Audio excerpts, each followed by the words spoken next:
Ladies and gentlemen, please rise. Gentlemen, please remove your hats. We invite all active military and all veterans to please salute the flag. And now representing tonight's sponsor, Carlene's Consulting.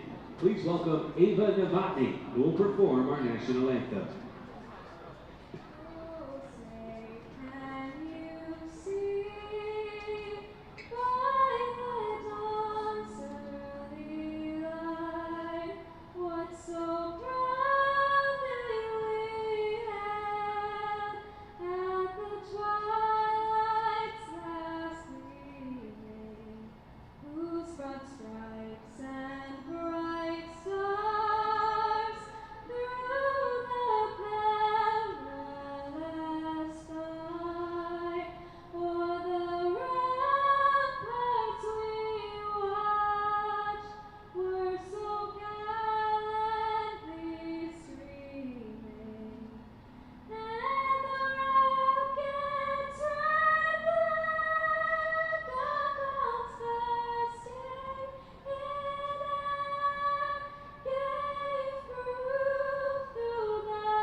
Ball here at FirstEnergy Stadium. Game number 3 of the 6-game set. Your Fightin' Phils taking on the New Hampshire Fisher Cats, the Toronto Blue Jays AA affiliate. 2 back-to-back dominating wins. So we're looking for a third one today. I'm Emily Messina alongside Alexis Yoder here, bringing you the game action. Game number 84 of 138 on the season as we wind down before the All-Star break. Back-to-back shutout contest for the Fightin' Phils to start off this series yesterday, commanding 7-0 victory in a bullpen game nonetheless. So 5 pitchers threw at that game. Wendell Rijo, 2 home runs. Jonathan Guzman, 1 of his own. It was a fun night. And it's been just dominant pitching from Reading's bullpen. 9 pitchers throughout the last 2 days, and nobody has given up a run. Combined for a good number of strikeouts too, so interested to see if they can keep it going tonight. And Noah Skiro on the mound, there's certainly a good chance of that happening again. Skiro has been pretty solid for the Fightin' Phils. The last time he saw New Hampshire pitched 5 innings of work, gave up just 3 hits and 1 run. It wasn't earned. Walked just 1 batter and struck out 7. Since then, he's given us a number of quality starts throughout the season. A quality start being 6 innings of work, 3 or less runs. So we'll see how far he can go in today's contest. After a bullpen day, you're kind of hoping that your starter gets deep into the game. For Ski, the big thing is going to be pitch count. If he's very efficient with his pitches, he's going to get quick through batters, and he's going to get deep into this game. And that will help us with a bullpen coming off one of those games where you had to use 5 or so pitchers. So Skiro will be throwing down to Jack Conley today behind the plate, as Logan O'Hoppe is the designated hitter. Hunter Marquardt out in left field, Simone Muzziotti in center, and Jalen Ortiz in right. Johan Rojas getting a rare day off, just his 2nd day off throughout the entire season. He's played 82 of 84 games. And he's so important to this team, and he was in Jersey Shore, obviously, just his speed, his reliability at the plate. So hopefully the Phils don't miss his production. Johan Camargo getting some major league rehab action at third base. Jonathan Guzman and Wendell Rijo, the middle infielders, and Aldrum Corridor at first base. The first pitch comes in a ball. Skiro hits no call on the inside corner there. And the count moves 2-0. Kellen Martin calling the balls and strikes back behind the plate. Jen Powell shifting to the hot corner. And the crew chief Tanner Moore manning the first base line. This is bumped foul, and that's good for strike number 1. And now it moves to 2-1 in the at-bat. Skiro has been very solid getting out of the first inning. Just a .69 ERA getting out of the first as he hits the outside corner. 94 with that fastball. Also works in a very solid couple of breaking balls. And there's a called strike 3. Rung up on the outside corner, an off-speed pitch sets down Rafael Lantigua. And there's out number 1 here to start off the first. Addison Barger moves up a little bit in the lineup, batting second. This is just his 3rd game in Double-A. John Aiello in the 3-hole, and then Trevor Schwecke, the designated hitter, will bat cleanup. Zach Cook and Davis Schneider, 5th and 6th respectively, as Skiro comes home. This is ripped into right field. It's going to drop in front of Jalen Ortiz. And Barger, another hit here. He has been very impressive in his first 3 games. And I believe he had a pair of strikeouts in one of the last He did, but he's had 2 multi-hit games. Yeah. Even though he had a pair of strikeouts on Tuesday night. Last night, another 2 hits. That was just him settling into Double-A, obviously. He's found success so far after that. Has been struggling a little bit at the hot corner, has made an error in both games. So we'll see how he settles in. He is over there defensively today as Skiro hits the outside corner to local John Aiello out of Lansdale, PA. Finally got a chance to see if he has played here growing up, and he hasn't. So a very exciting baseball town debut for him. Runner thinks about going. He holds up. This is flied out to center field. Muzziotti slides and makes the catch. How quickly he covered ground on that one. That was scorched. Yeah, what a play by the top prospect to get over there and not let that drop in for extra bases. And makes a perfect slide as he nabs it out of the air. And there's 2 for Skiro as Barger stays on first. Trevor Schwecke coming in as the designated hitter. Went 1 for 4 in yesterday's contest. Takes a swinging strike to start off his at-bat. Last outing for Skiro. He had a season and career high 9 strikeouts at Richmond. This is down and away. 1-1, went 5 2/3 in that contest. 6 hits on 4 runs. He did allow a grand slam in that contest. Runner on first, 2 outs. Checks his swing, and they say he goes around. A ball and 2 strikes now.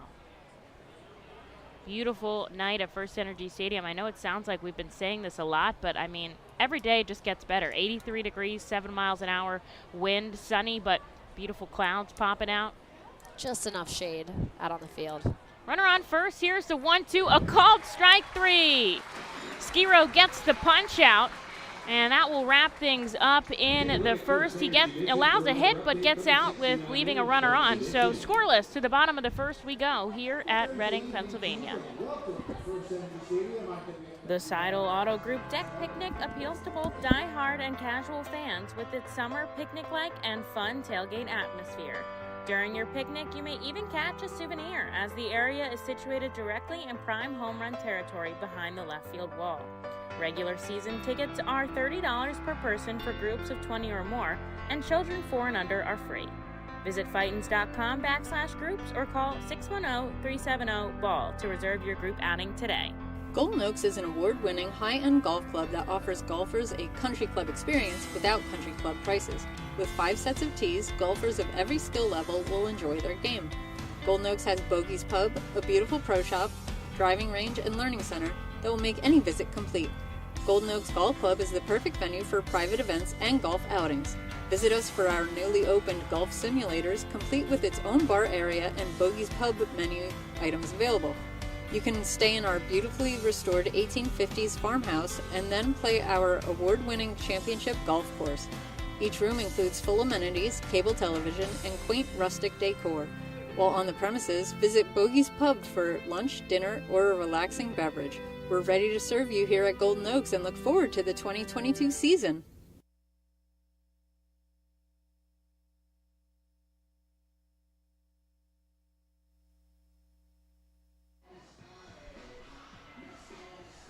To the bottom of the first we go here in Baseball Town. Sean Mellon will come out on the rubber for the Fisher Cats. A bullpen day for the opponents today, so we'll see how many they give Mellon. I would say probably 2, but we'll have to see how he fares. A lefty Against Simone Muzziotti, Wendell Rijo, Johan Camargo, and Logan O'Hoppe batting in that cleanup spot. The Fightin' Phils tend to hit well against lefties. And here's a southpaw matchup as Muzziotti's tied up on the inside, and it's going to end up on the roof. Rafael Antigua out in left, Zach Cook in center, and Sebastian Espino out in right. Barger and De Los Santos on the left side of the infield, and Schneider and Aiello on the right. And today is Phil Clark's turn back behind the plate. Muzziotti smashes another one on the roof, foul, and he's down 0-2. Skiro held the Fisher Cats to just one hit in the top half, left them stranded on the base pass, so scoreless here in the bottom of the first inning. And he chases some high heat upstairs well behind that fastball for strike number 3, and there is out number 1 in the first. Both pitchers starting off their days with strikeouts. Here's Wendell Rijo, had a monster game last night. Second 2-homer night in the past week. Also had another base hit and was exceptional defense as well. So moves up a little bit in the lineup with Rojas getting the night off, and he takes the first pitch called strike. It's batting .394 in the last 10 games. Team leading. That is just crazy. He's really settled in here since coming back off the IL. Lefty kicks and fires. This is lifted out to center field. Coming over, Zach Cook. He's going to make the catch, and there is out number 2 for the Major League rehabber Johan Camargo. Camargo had an exciting night on Tuesday when he joined the team here. He had 2 hits, drove in 2 runs, and scored twice himself. Last night, he just could not find the ball. Went 0 for 4 with 3 groundouts to the shortstop. So we'll see what he brings today. The switch hitter is going to bat from the right side here. He requested a change in his walk-up song. Maybe that's going to bring the juices flowing as he digs his right foot in. No pitch clock for the Major League rehabber as he puts the bat on his shoulder and takes the first pitch strike. Sun shining out on the field. Shadows starting to trickle in. They'll be moving left to right across the diamond. There are a couple clouds in the sky, but they're kind of out to left. Camargo takes the ball way upstairs. 1-1. And you have one game that's not up to your potential, and you change your walk-up song. You know, it's interesting to talk to guys about their superstitions as Camargo shoots this out to left field. Way back. That's off the wall onto hops. Lantigua's hustling to throw to second. They've caught him up, and they're going to fire to first and make the tag.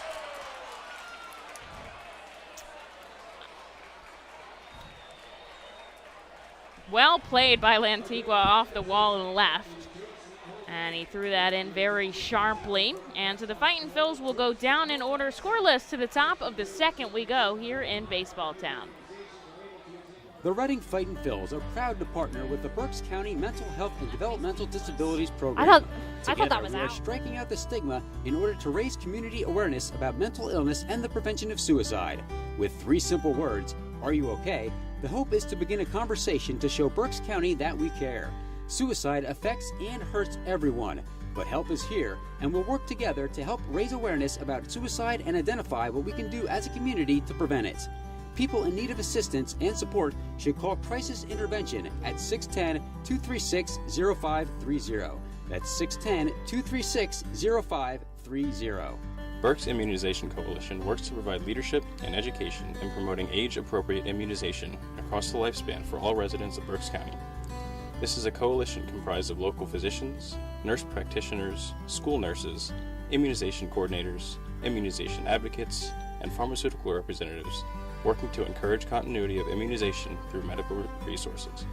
They focus on educating both the community and the providers.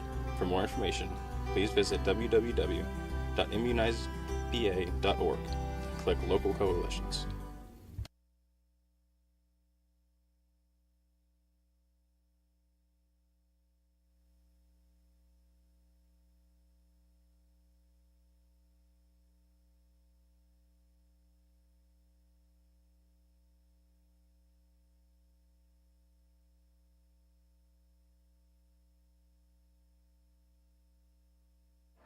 Now batting for the Fisher Cats. Welcome back, Fightin' Phils fans, as we enter the top of the second, scoreless here in Baseball Town. Noah Skiro sends a pitch to Zach Cook, which he lines into right field, and they get a hit to start off this inning. And I have a special guest up with me here, Deb from Members First Federal Credit Union. You are a relationship manager. What's that like? It is a great honor to be a relationship manager with Members First. We have the opportunity to work with both consumers and commercial partners to help them with their financial needs. I'm sure you meet a ton of different people out there as the first pitch comes into Davis Snyder on the outside corner. He takes a strike. How do you handle talking to all different people and building relationships with them? It's just getting to know them, asking them the right questions. It's a lot of fun. We get the opportunity to work with organizations like the Fightin' Phils and get our brand out there. We're actually newer to Berks County, but we've been around about 70 years, and we have 3 branches here in the area, one at Sinking Spring, one at Exeter, and one in Shillington. Cook shuffles off the base path at first. Skiro comes home. A bunt is laid down, and it just rolls foul. And that turns in favor of the R Phils there, as Schneider's going to have to go back with 2 strikes. So you guys have been around for quite a long time, though, since 1950. Yes. And you guys have more than 500,000 members. We do, and we have 60 branches across 9 counties. And we just moved into the Lehigh Valley. We opened 4 branches there. We've slated to open another one in October. And we're very excited again to be here in Berks County. So I'm kind of newer to the area too. What would you say to somebody who might be considering joining Members First? Well, first of all, with credit unions, we're a nonprofit. So any profits we make, we give back to our members in the form of low to no fees, no interest or lower interest rates on loans, higher interest rates on savings accounts. So it's definitely a consumer-friendly financial institution. Is that why they call it Members First? Yeah, we put our members There you first. go. I like that. I like it too, Emily. Runner shuffles off the bag. This is sent foul. Still down 0-2. Skiro looking for his first out of this inning. So you guys also have what interests me is some educational programs, because I think a lot of us, or at least me, know nothing. So can you tell me about these different programs? Sure, and I'm sure you probably know that more than you Runner going. realize. Here's the throw from Conley. It's upstairs, but they put the tag, and Powell takes a second to make the decision, but she punches him out.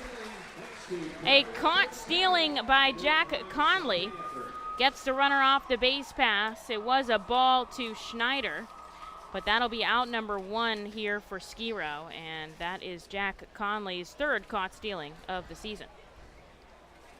Oh, so financial education. This is shot down deep at short. Guzman across the diamond. What a throw. He's safe at first, but that was just an iced rope all the way across the field. And so Schneider is safe on a hit with 1 out. Here's Phil Clark. Educational programs. Yes. So we offer an array of financial education programs for all ages. Some of the programs we have are budgeting, how to read and understand a credit report, how to avoid becoming a victim of identity theft. How to read and understand a credit report. Can you sign me up right now? There you go. Because credit reports impact your life more than people realize. Here's the first pitch to the catcher outside, ball 1. So you guys said you're new to the area, but you've been around the Lehigh Valley quite a bit. You do Members First inside your building, but you also are pretty active in the community. We are. Our associates volunteer thousands of hours every year, for charities and local organizations. This hits, it's just below the knees. 2 balls and no strikes. That's Davis Schneider out on first, scoreless in the top of the second. We also have a foundation program that allows organizations to apply for grants. And what kind of grants are the? For nonprofits, 501c3 organizations, they can apply for. We give out quarterly grants of, I believe it's $4,000 a quarter. Wow, that's so exciting. Yeah. Clark Absolutely. takes a foul tip strike, and he's down 2-1 here. Skiro has his back to the runner on first. This is fouled back again, and the count evens 2-2. So you talked earlier about, all the benefits of joining this, family-centered credit union. Mm-hmm. What kind of services that kind of really set you apart from other unions? Well, with Members First, with any financial institution, This is chopped right back to Skiro. He's going to go with the overhand throw to first. You can put that 1-3 in your scorebook. Schneider advances to second, but now there's 2 outs here for Luis De Los Santos. We are scoreless in the top of the second at FirstEnergy Stadium. But as I was saying with the accounts, I mean, you can get checking accounts, savings accounts anywhere, but what really sets us apart is our member service. We have a concierge program that allows our members to have personalized banking, a personalized banker to help them with their banking needs. We get to know you and your family. First pitch hits the outside corner here to De Los Santos, and he takes strike 1. Had a tough day at the plate yesterday. He went 0 for 3. And Skiro trying to start him off strong here. So what kind of, things happen in the My Concierge program? You can actually reach out to, as a relationship manager, I am a concierge. So you can actually reach out directly to me. Text me, call me, email me, ask me questions. You don't actually have to call an 800 number or go visit a branch. Wow. I know, right? That's personalized tempting. banking. Yeah. And it's fast. And it's actually like a human on the other side. It's It not like a is. monitor where you have to sit through all that annoying press 0, and then you somehow circle back to the exact same option, and then by the end of the thing you just hang up and you don't get the answer. Exactly. Well, Relatable? Anyone? and we get to know you. Like, Emily, what are your banking needs? And That's yours awesome. are different than Anthony's or anybody else. It's a great program. 2 outs, runner on second here. Skiro looks back. He comes home with the 0-2. It's up and away, a ball and 2 strikes now. That is Davis Schneider, who's jumping around out at second base. So you guys also have some special promotions, variety for both businesses and for consumers. We do. This is ground ball left side. Guzman gobbles it up. This should be a play at first, and it is. And the Fightin Phils end this inning, stranding a runner on second. So to the bottom half we go scoreless. Thanks so much for joining me, Deb. You can find out more information about Members First where? At membersfirst.org. There we go. Thank you so much.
Bottom of the second, scoreless here at FirstEnergy Stadium. Skiro got 2 big ground outs to get out of the second with a runner in scoring position. So here we go into the bottom half as Logan O'Hoppe comes out.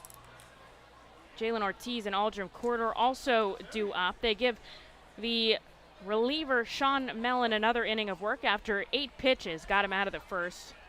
That did end up going in as a hit to Johan Camargo, but he was out on the throw by the left fielder.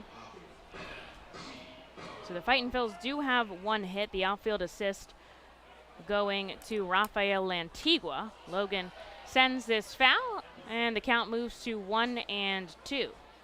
Logan and Eric Miller will be on a flight across country tomorrow to Los Angeles, where they'll play at Dodger Stadium for the Futures game on Saturday. Super looking forward to following them as the 1-2 is down and away, 2 balls and 2 strikes. I'm personally a little frustrated that the game is on Saturday.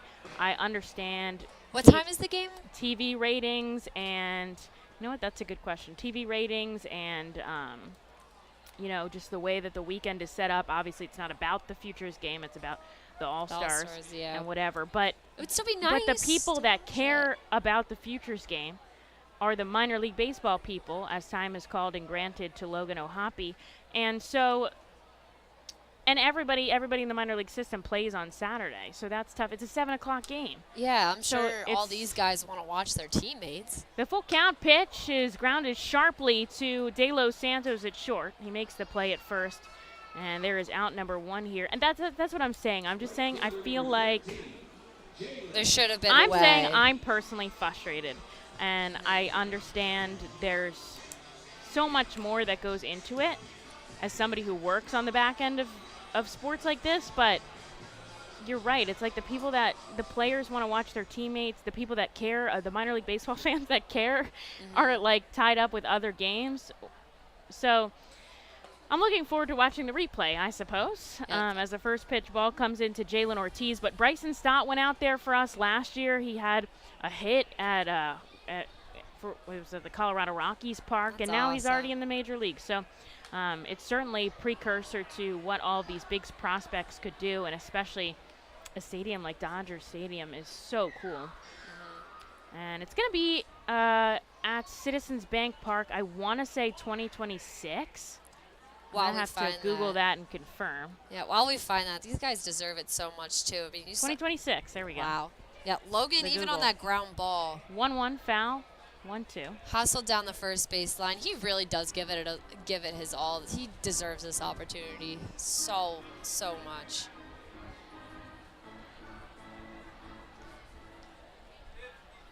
Open stance here from Jalen. 1 out on the board. Here's the 1-2. It's lined into the gap in the outfield, bouncing all the way to the wall. Jalen's going to take 2. Stand-up double here, and a team-leading 17 two-baggers on the season is really, really exciting. Moves into 8th place in the Eastern League. Just perfectly placed. Yeah, it didn't.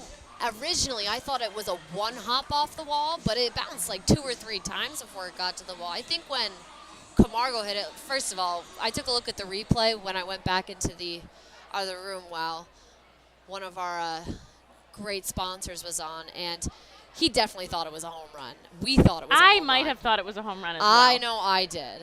That and you know what, that power alley shoots out here at America. Yeah. That's what this park is kind of known for.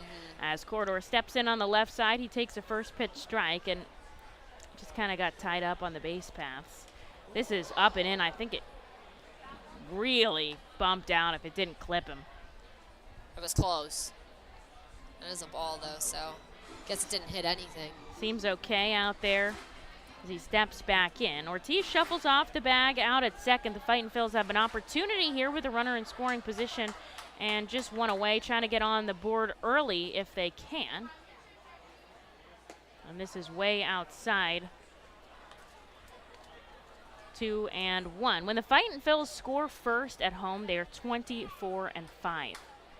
That's good numbers. That's good incredible. odds. That's solid odds. Looking back at second is Mellon. Now will come home to Aldrum outside, and the count is 3-1. 2 guys have seen each other before. Corridor smashed a home run off of him earlier in the season. Different ballpark, though. Ortiz out at second. Just 1 out. Lefty comes to the lefty, and this is lined overhead. Jalen's hustling around third. He's being waved home. No play at the plate, and Aldrum Corridor drives in the first run. Our Phils up 1-0.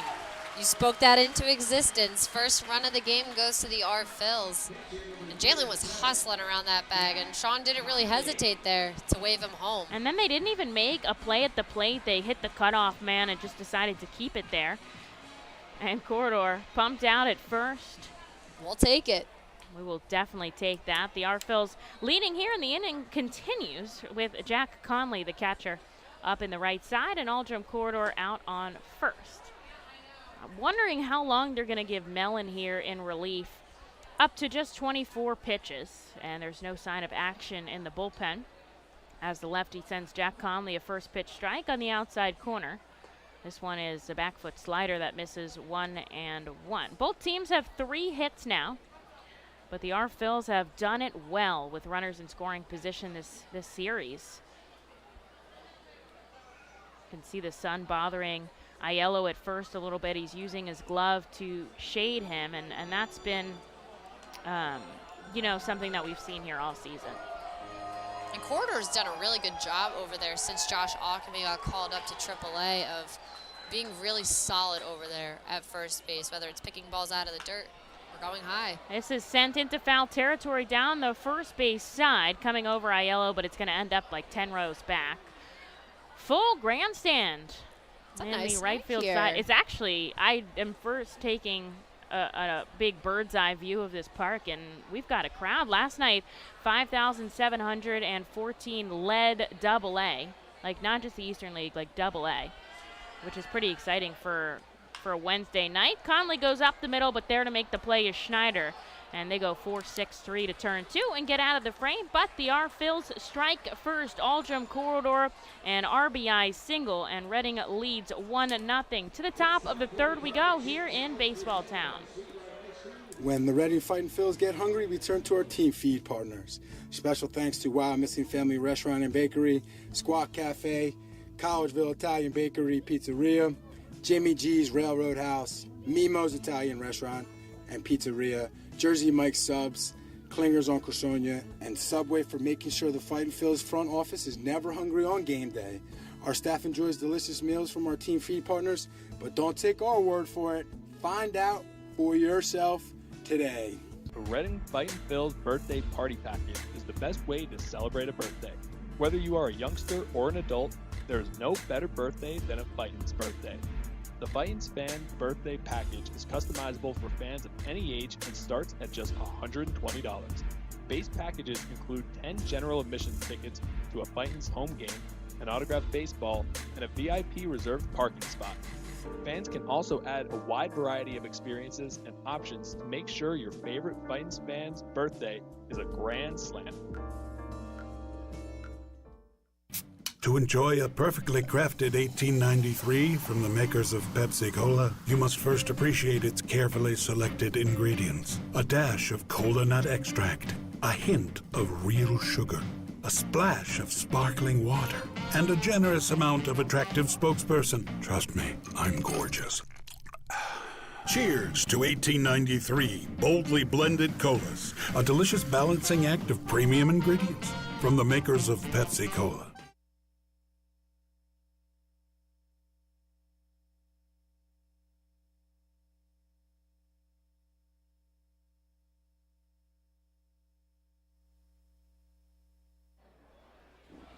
Skiro back up in the top of the third, and the Arphils have given him 1 run of support. They lead 1-0 here, as you'll see Sebastian Espino, who chops this up the middle. Guzman hustling on the run, and the throw at first isn't in time, and Corridor didn't believe that for a second. He went around the horn.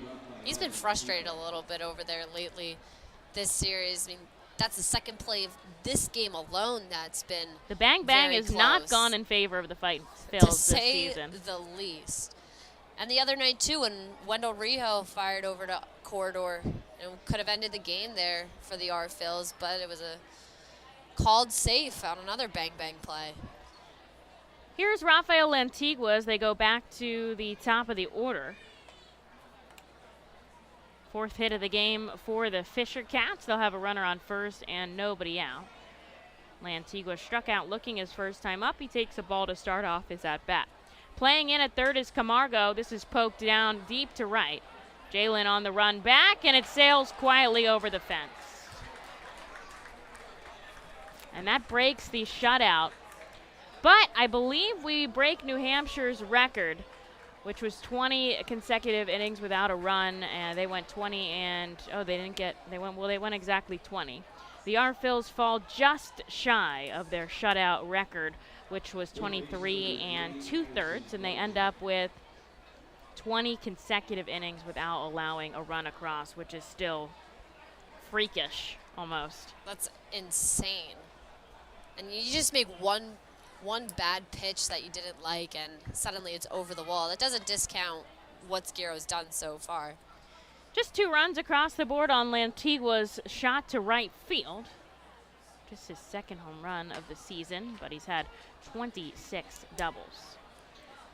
Addison Barger takes a ball and a strike.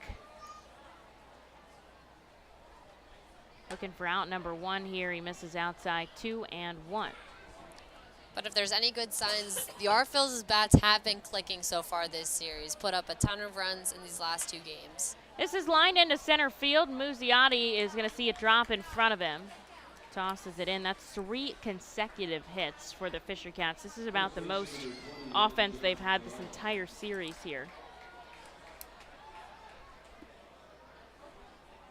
And here's John Aiello from the left side.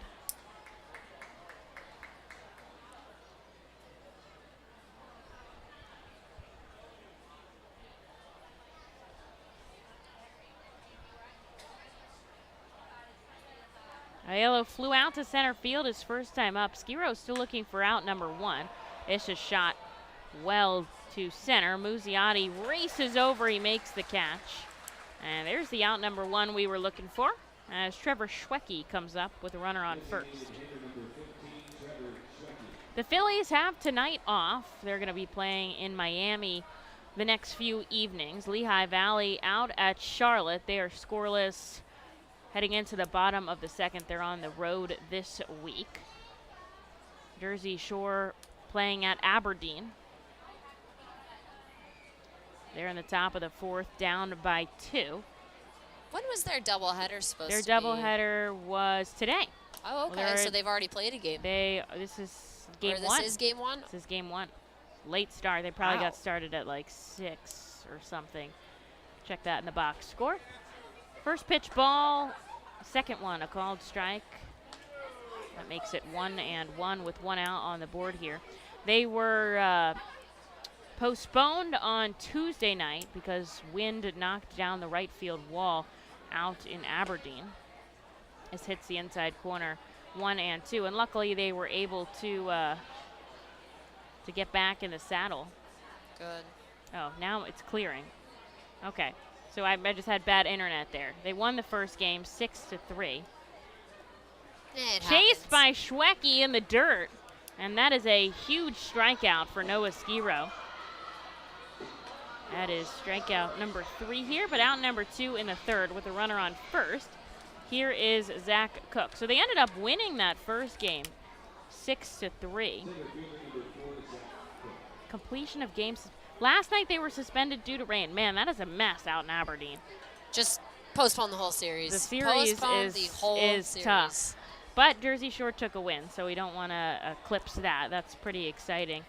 Russell getting the victory there, his 3rd of the season. Rickson Wingrove, another double, and a home run. This was, okay, so that was all the run scoring from last night when we saw them leading. Now they're in their 2nd game as Zach Cook shoots this foul, 1-1. Don't think you could have 3 games in one day. But they are in the bottom of the 4th, down by 2. 3 games in one day. I don't think minor league baseball would enjoy that with all of their rules. Yeah. I don't think so. Outside, 2 balls and a strike. Now you can't even have a game that starts before 11 a.m. All the rules about when you can and can't play and what the times. You can't start a game after, you can't start an inning after 1 a.m. Line drive. Trying to field it on a hop is Ortiz, and it gets under his glove. Racing home is Zach Cook, and hustling all the ways. Cook, he holds up, he slips, he's coming back to 3rd, and he's safe. Addison Barger does score. He was going for a Little League home run there. Yeah, seriously, and it looked like he was going to have a chance at it. He thought he was nearly halfway to home around 3rd base, but Ortiz got that ball in quickly. after he misplayed it off the wall. And that's got to be tough out there. You can tell. It's one of those, and we've talked about this, the risk reward. When you come in for a ball like that and you try to make a top 10 play and you can't make it, it usually results in something very aggressive like this, where Zach Cook gets all the way to third and he scores a run. Addison Barger, they lead now 3-1 here as Davis Schneider is up at the plate.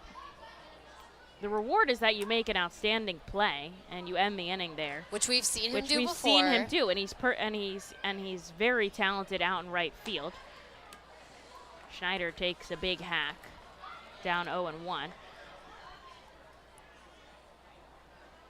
But there's also, you know, a good amount of risk, and I think what people don't see in that play, as Schneider takes another swinging strike, 0-2, is that if Jalen lets that bounce in front of him a couple times and just fields it on the hops, people are like, why didn't he race in and get that ball?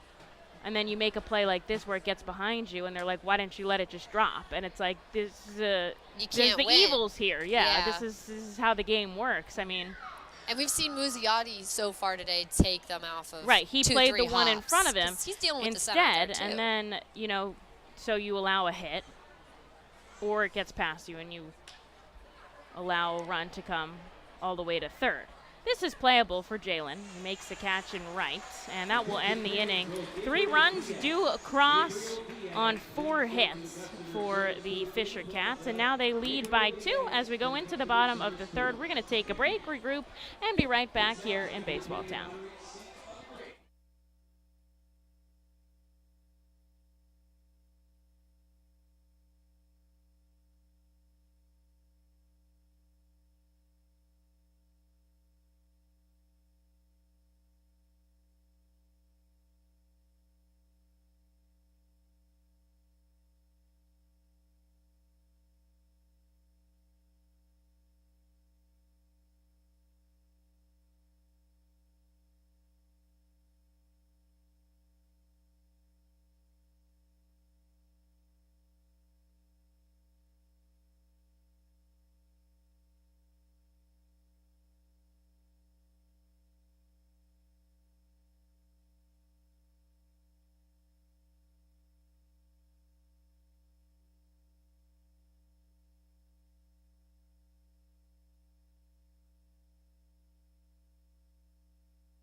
Three-run score in the top of the third, and so the Arphils trail by 2. They're looking to get back some of that lead, as Jonathan Guzman will lead us off. Hunter Marquardt and Simone Muzziotti. The first pitch by Sean Mellon, who they keep in this contest, is way inside for a ball.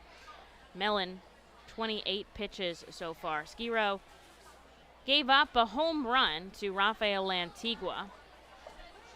That made it 2-1, and then Addison Barger reached and came home on a single and an error by Jalen Ortiz. And so the Fightin' Phils are down by 2 here as Guzman evens the count 1-1 and takes a swinging strike on an off-speed pitch, 1-2.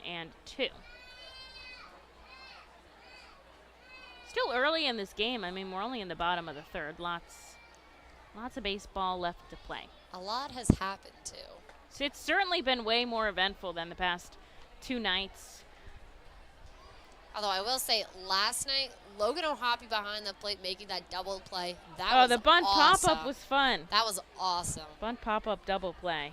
2-2, cut on and missed upstairs by Guzman, and he'll go down swinging in his first at-bat today.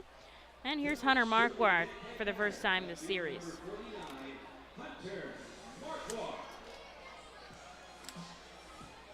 Marquardt out in left field today with Rojas getting the day off.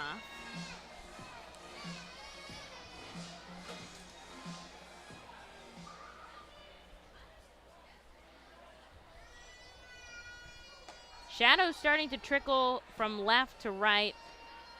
Left field is in the shade, and everybody else is kind of half in, half out. You can see Aiello at first holding his hand now to block that sun. Laying down a bunt is Marquardt. It rolls foul, and his count moves to 0-2. Despite almost all of left field being in the shade, Lantigua, before that bunt went foul, he was still standing in the sun. There's like a little sliver, and he's like right in it, out and left. Marquardt practicing bunts quite a bit before this game. They have like a station during BP where they practice bunts with first base coach Mike Jones. Here's the 0-2. He fouls it back. He's going to keep the bat on his shoulder with 2 strikes. But Reading works consistently on bunts, and that's why you see how successful they are at the bunt singles, the sacrifice bunts, being able to run out quick plays like that. And we've seen Guzzi do it all season long. We even saw Corridor race for a bunt single as Marquardt lines this foul. And he'll keep his 0-2 count. The corridor bunt singles, you cannot get better than that. That was exciting. That was very exciting. Fightin' Phils are down by 2 here. 7 hits already for the Fisher Cats, who weren't able to drive in a run for the past 20 innings. This is well struck out to left, but it's foul, and we'll go again. Love the fact up on the scoreboard for Hunter. Had to be put on the injury list after tumbling over the gate in the right field corner to make a sensational catch. I'm still bitter that he didn't get a top 10 play for that. That was a top 1 play. That was the number 1 play. I agree, and the NBA Finals really did us. I know. Did us dirty. There's a ball outside to Hunter, 1-2. When Koff and I were up in the press box the next morning, Andy, that's our video guy, he's Mellon, gives him a high fastball, and he fouls it back. Hunter really working here, staying alive. That was pitch number 7. He's fouled off 5 so far. We were watching to see if they were going to play the top, and literally all they talked about was NBA Finals. That's it. Marquardt fouls another one back into the stand, pitch number 8, and it was like, nah. They went to baseball for like literally 2 minutes. They talked about Shohei, and then they moved right back to the finals. And it's like, you know what? Even if you turn on like sports radio right now or like any kind of like segment, you're kidding, Marquardt, another foul ball back. He is fighting here. I love this.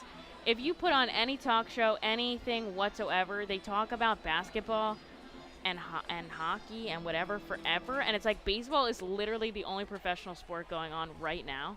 For 2 whole months, that's the only. Here's the pitch inside. Hunter holds off on this one, 2-2. That was offering number 10 in his at-bat.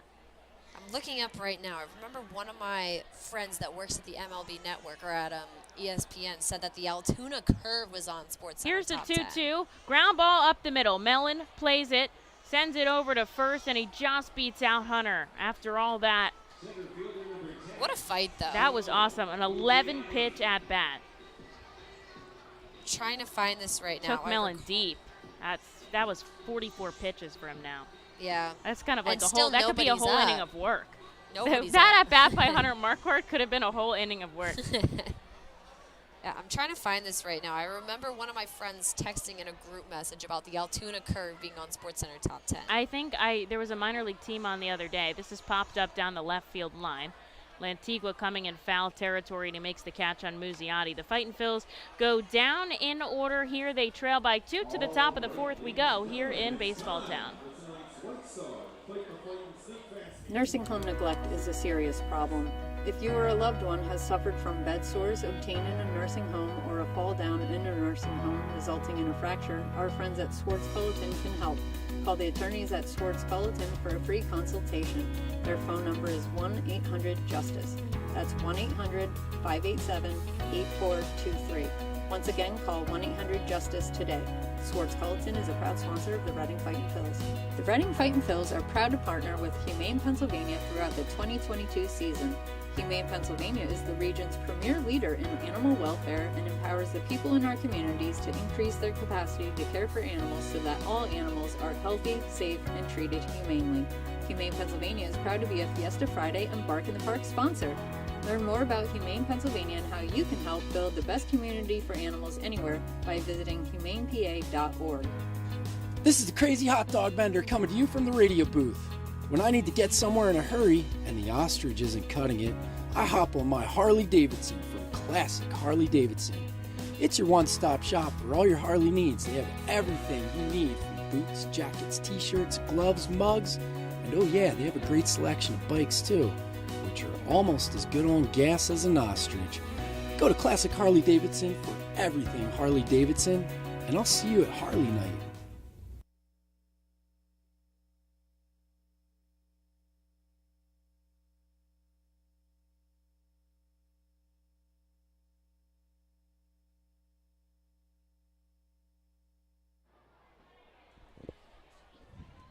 Top four here in baseball town. Fisher Cats lead the Fightin' Phils 3-1. Noah Skiro back on the rubber here. He will see the 7 through 9 batters, Phil Clark, De Los Santos, and Espino. And I have a special guest with me, Angelique, the high school principal, the assistant principal. Assistant principal.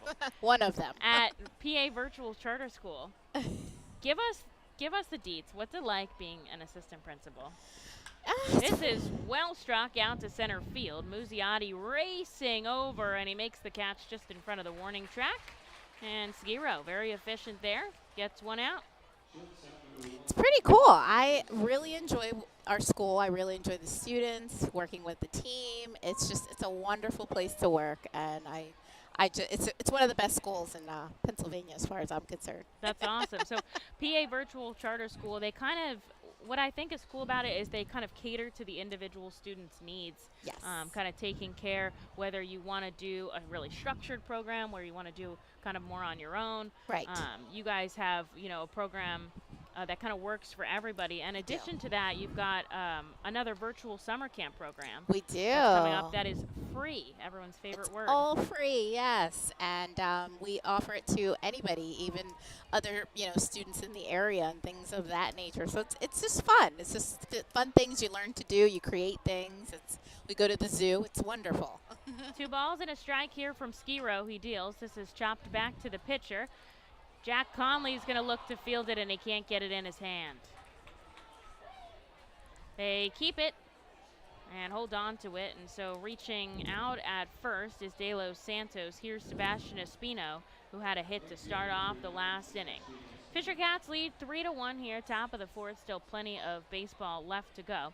So with your summer camp program, you guys have such a diverse array of things that you do each week. I think it's cool because you balance the interests of people. You do stuff like you come here and you do a tour here, but then you also go to the zoo and you do something more artsy and then more sciencey, and so you kind of have something for everybody that can entertain, a whole crowd. Absolutely. That is our goal, because we're, school choice. Everybody likes different things. Everybody's into different things. So we want to touch on a little bit of that for everybody. Skiro back-to-back balls here to start off. Espino. De Los Santos still out on first. He's stolen 6 bags this season, but he's been caught 3 times. So you guys have your open enrollment now for fall. Is that correct? That is correct. Yes, we are still enrolling for all students in Pennsylvania. Doesn't matter the area. It's a free school. And we'll be enrolling, from now until, a little bit after school starts. So please feel free to enroll. You can. 2-1 is chased. He goes with that pitch down and away back-to-back times, and he fools Espino, who takes 2 swinging strikes, and the count moves 2-2. And people can go to pavirtual.com. Well, they can actually go to pabcsk12.org. This is a deep fly ball out to right. Ortiz back at the warning track on the run. What a catch. The right fielder robs Espino, and there is 2 outs here for Skiro. De Los Santos forced to stay on first. And here we are at the top of the order with Rafael Lantigua. Lantigua got the first runs on the board for New Hampshire in this entire series. We're talking about 20 shutout innings from the Fightin' Phils pitching staff, which is really incredible. He did have a big 2-run home run back in the 3rd. And the Fightin' Phils are down by 2 here in the top of the 4th. He takes a swinging strike to start off this bat. So And you guys do virtual open houses too, right? We do. We actually have some coming up in August. Please go to the website and you can see the different dates for the different schools that we have, and you can learn about PA Virtual. And that's, that's a good way to preface and see if it's kind of a good fit for you and your family. Yes. Lantigua takes a ball outside, 101. Ski Row tosses over to Corridor at first. Going back is De Los Santos with 2 outs. He's going to be running on contact. You guys are you've been a big sponsor of ours for quite a while. You sponsor a number of our fireworks shows. Yes. It's nice to have you out at the park. I love it here. We all love it here. PA Virtual loves coming here. That's why we sponsor. You got a really good night. You got a beautiful night. Beautiful out, and the game is amazing. Yeah, we've got a great game on our hands. Super competitive here. Lantigua takes a swinging strike. Ski Row looks down and up. 2 outs. The pitch, a swing and a miss, and he gets him. Strikes out Lantigua to end the frame. Strands a runner on first. To the bottom half we go. You're our Phils trail 3-1. And thank you so much, Angelique, for coming on the air. All right, thank you so much.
Ski Row, a big strikeout to get out of the top of the 4th inning clean. The Phils trail 3-1, but it's their best hitter on the team who's starting us off, Wendell Rijo.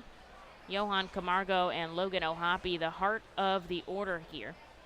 And they're giving Mellon another inning of work. He's allowed just 1 run on 3 hits, as he sends a first pitch ball to Wendell Rijo.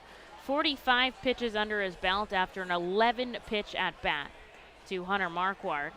His longest outing of the season, pitch count-wise, was 55 offerings. He did that very early on. He's gotten to the 40s a couple of times since then in Double-A. 2 balls and no strikes to Rijo. This is a bullet down the left field line. It's going all the way to the corner, and Rijo is shot out of the gate. Hustling for 2. He's going to pull up as it's played well by Lantigua off the wall, and he starts us off with a double. I mean, this is probably an inch to the right of the bag at third. That was a bullet. It did hug that bag at third base, and it played it well out of the corner, did Lantigua. As we've seen in the past, people have had trouble on the opposite side playing the ball out of that corner, but played it well and probably saved a triple there. And as we were talking about before, Mellon getting deep into this game. Now there's somebody up. Yep. We were just saying that before, and throughout this at-bat, I saw the bullpen catcher start to put his gear on. Mellon goes outside to Camargo. He had the world's longest single, I think, back in the first. Went all the way to that power alley wall, and he had to pull up and then was tagged trying to take second. But he starts off with a ball this time. He's got a runner on second and nobody out here. Would love to drive in a run as the Phils trail by 2. Of course, up at the plate, he represents the tying run here. Takes another ball from Mellon. We'll see how long they let him go as the relievers just started throwing for the Fisher Cats. Looks like Cree Finfrock out there. Lefty comes home. Camargo takes a swing on an off-speed pitch, 2-1. He could change the game with one swing of the bat. We saw him almost do it before.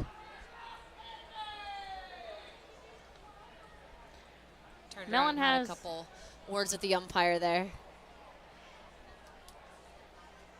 Rijo's going. Here's the throw down. It's way off the line. Barger makes an incredible play, scooping that out of the air. Rijo, his 13th stolen base of the season, gets his 90 feet from home plate.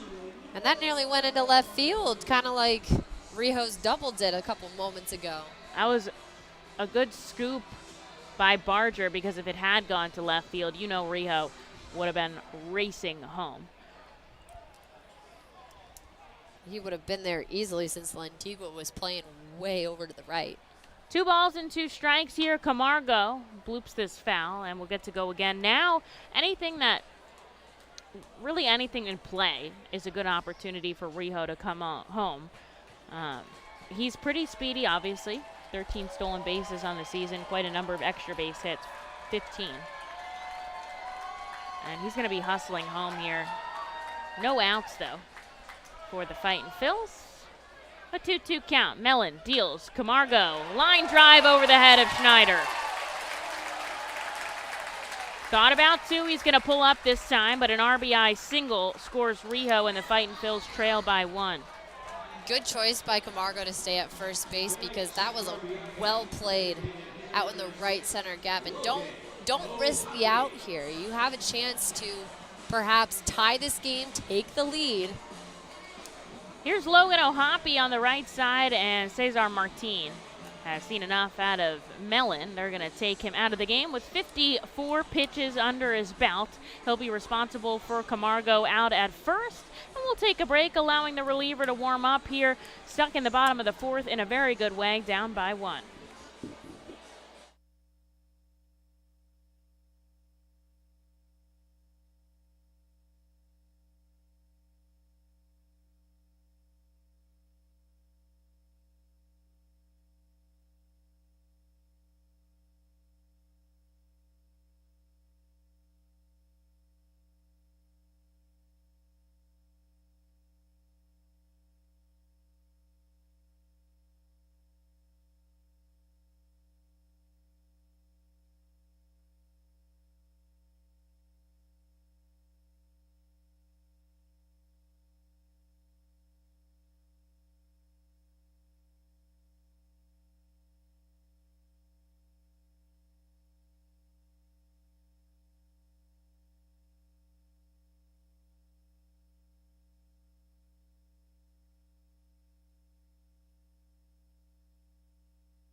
We are still in the bottom of the 4th inning.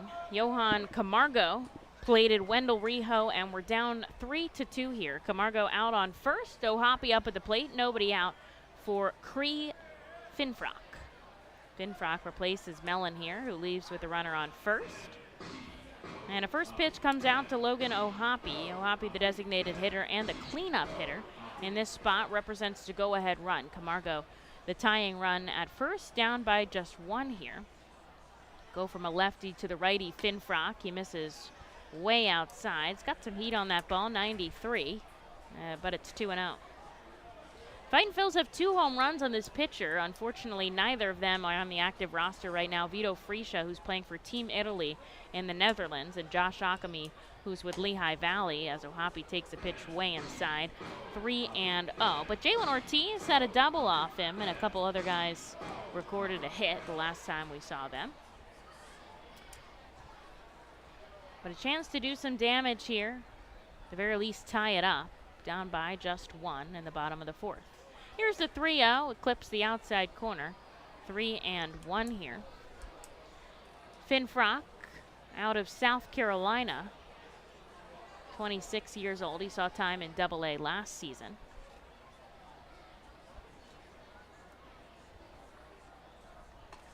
Ohapi takes ball 4 inside, and that will put the go-ahead run down on first. That's actually the first free pass the Fightin' Phils have taken today. Camargo moves to second, and here's Jalen Ortiz. Really haven't seen a lot of walks on either side. I'll agree. So I far. will agree with that. This series. I think the Fightin' Phils have issued 2 walks in each game so far, which is really good. Obviously, the pitching staff has been on fire lately. Fightin' Phils looking to give Noah Skiro some additional run support here as Ortiz takes the ball above the letters 1-0. Jalen had a double and a run scored back in the second. And he's got 2 on here and nobody out. Finn Frock looks back at second. Now he comes home to Jalen, who takes a swinging strike. 1-1.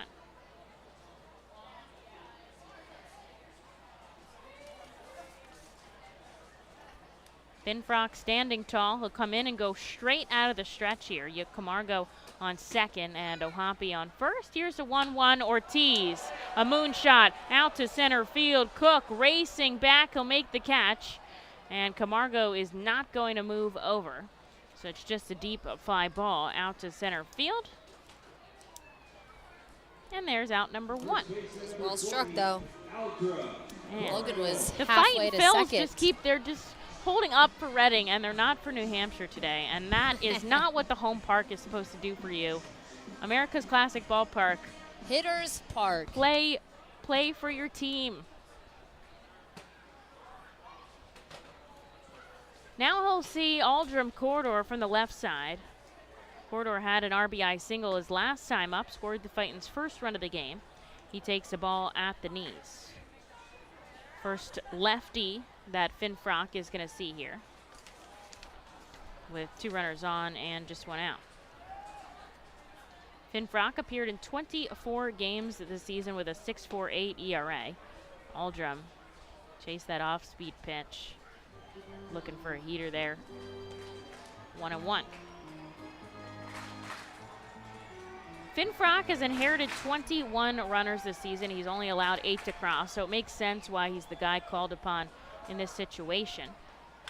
1-1 to first. Picked up by Aiello. Back to De Los Santos, on to Aiello, and that's a double play. The Fightin' Phils, they do score a run here. Camargo bringing in Wendell Rijo, but they strand a runner on. Down by 1 into the 5th here at FirstEnergy Stadium.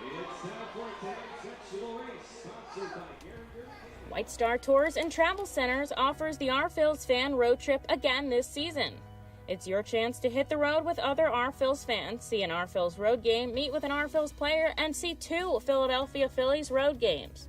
The White Star R Phils fan road trip visits Erie and Pittsburgh, Thursday, July 28th through Sunday, July 31st. You see the R Phils at Erie, meet with an R Phils player or coach, then head to Pittsburgh for a tour of the city, including the Incline, and a ride on the Yankee Clipper riverboat. You will attend 2 Phillies game versus the Pirates on Friday and Saturday before traveling home Sunday with a stop at the Flight 93 National Memorial. Visit the customer service booth for more info on the White Star R Phils fan road trip to Erie and Pittsburgh. Space is very limited. Sign up today. Nursing home neglect is a serious problem. If you or a loved one has suffered from bed sores obtained in a nursing home or a fall down in a nursing home resulting in a fracture, our friends at Swartz Culleton can help. Call the attorneys at Swartz Culleton for a free consultation. Their phone number is 1-800-JUSTICE. That's 1-800-587-8423. Once again, call 1-800-JUSTICE today. Swartz-Culleton is a proud sponsor of the Reading Fightin' Phils.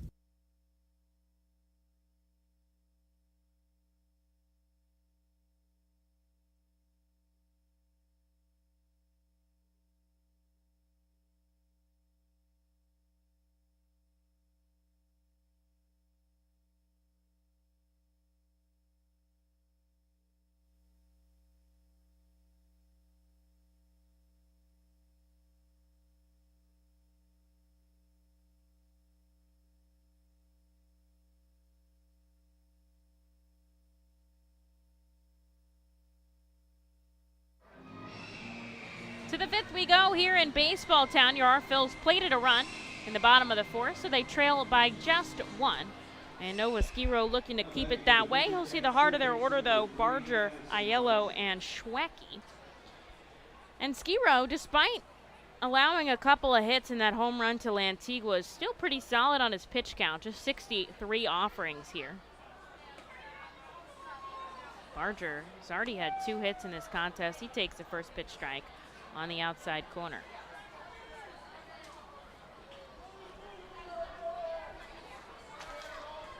Skiro's been up to 96 pitches so far this season, but he's been in the 90s twice and the high 80s numerous times. Here's a ball and a strike. Lifted out to center field. Muzi takes a step back. He camps under it and he makes the catch. And there is out number 1. Ski looking for his first 1-2-3 innings. He's had a couple of base runners here and there. Only tough outing was the third. That home run by Lantigua and 4 hits there. But it's a close game. It's a competitive game. We knew this series would be. And that's what we opened with when we started Tuesday's game, and Reading has owned the first 2 contests. For sure. That's what you call a dominating performance. Now we're seeing a bit more of an even matchup in this one. For now. For now. Ground ball right side. It's foul. And the count moves 1-1. Another lefty bat here against Noah Skiro. Aiello, the switch hitter, choosing to bat on the left side against the righty starter. Wind has settled down out in center field. Noah comes home outside, 2-1. Shadows have covered the field of play right now. The sun beginning to set. It won't be dark for probably another 45 minutes or so, but we'll be seeing that nice cotton candy sky tonight, no doubt. 2-1, a big swing and a miss by Aiello. 2-2, he's 0 for 2, both fly balls to center field. Muziati's certainly getting a workout in. He's had 4 balls out there, and this pitch makes the count full. Lights are on here at America's Classic Ballpark. They're setting up for post-game fireworks out beyond the left field fence. We'll have fireworks today, tomorrow, and Saturday. Here's the payoff pitch. Guess what? A fly ball into center field. Simone Muziati, a can of corn.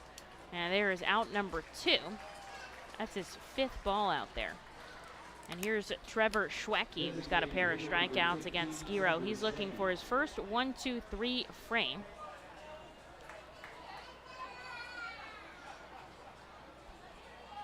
Fightin' Phils trail by just a run here in the top of the 5th inning. Philadelphia has the night off. They'll be playing in Miami starting tomorrow. Lehigh Valley leads 2-1. Chris Sharp, the former RPhil, drives in 2 runs. Yay! Which is very exciting. Dalton Guthrie, a sac fly.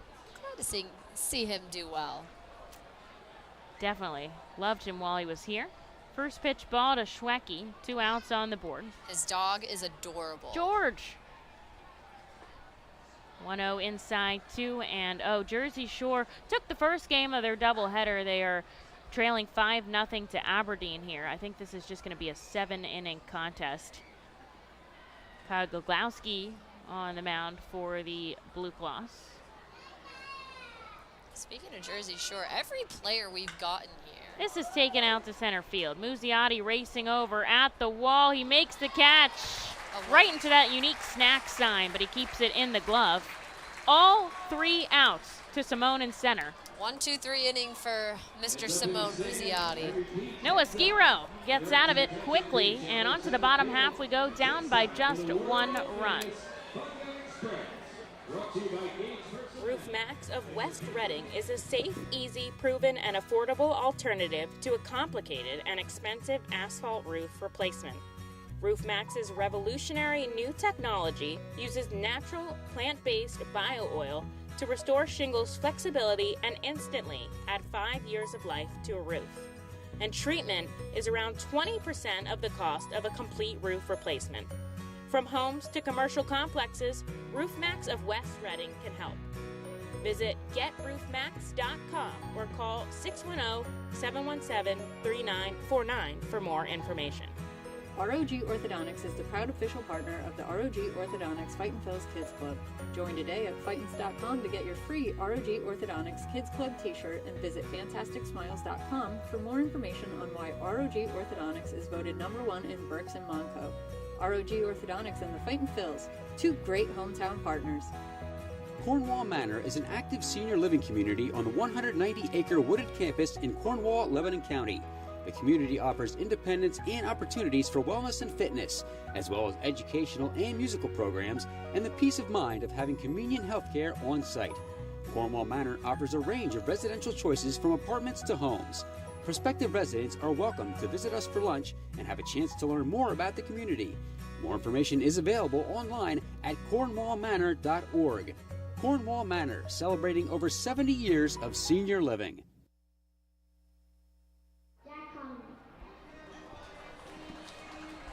I think that inning there by Noah Skiro and Simone Muzziotti with the 1-2 punch there, all balls out to center field, is going to be the table turning here for the Fightin' Phils. They trail 3-2 to the New Hampshire Fisher Cats, but they're up to bat here. Jack Conley looks to lay down a bunt, but he sends it foul into the stands, and he's down 0-1. The Fightin' Phils 2 runs on 5 hits. The Fisher Cats 3 runs on 8 hits as we reach the midway point in this contest.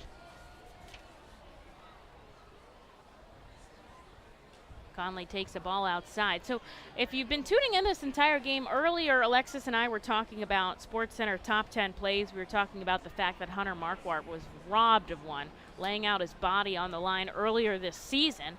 But this day in baseball town history brings up a fond memory as Conley swats this foul down 1-2. This day, July 14th, 2012. And Alexis, remind me to show you this clip after the game. Definitely. Juwan James made an unbelievable catch on Jonathan Shoup's drive to center field in the top of the 3rd inning, and that was a highlight that ended up on ESPN SportsCenter Top 10 Plays. Conley, a ground ball to third, fielded on 2 hops by Barger, makes the play over to first, and there is out number 1. Where is it in comparison in eye-popping, like, highlight I mean, reel okay, so listen to Hunter? what happened here. So he reached up above the wall, out in center to grab it, and he lost his glove over the fence. That's awesome. But he managed to grab the ball as it was coming down with his other bare hand as he landed like completely flat on his back, but his glove was behind the wall. So a fan in the Power Alley pub, which is out to left center, like went down and got his glove and like threw it back over the fence. That's awesome. That's awesome. Really cool top 10 play. Love that. If you haven't seen it, maybe I'll see if I can. Andy has it in the archives. I can put that up for you guys. But that's a cool this day in baseball town history. Guzman takes back-to-back. Oh, there's a strike on the outside corner. Excuse me. 1-1 the count now. Getting a little bit ahead of ourselves. That was a little outside. Sends this foul into the plaza. Makes it 1-2. I think it's great when they put teams on that aren't, MLB, NFL, NHL, like people that really appreciate like that national recognition. And it's like that you don't get that they're often. Good plays. Guzman pops this up into right field. Espino is there to make the catch, and there is out number 2. It's like not every game has a highlight play. Like highlight plays like that, like Juwan James, like Hunter Marquardt, those are rare, and they deserve credit. Especially when you're a professional athlete and keeping your body healthy is like of the utmost importance, and you're doing something that sort of counteracts that. Speak of the devil. Here's Hunter Marquardt on the left side. Not a devil. He's actually like the nicest person I've ever met. Really?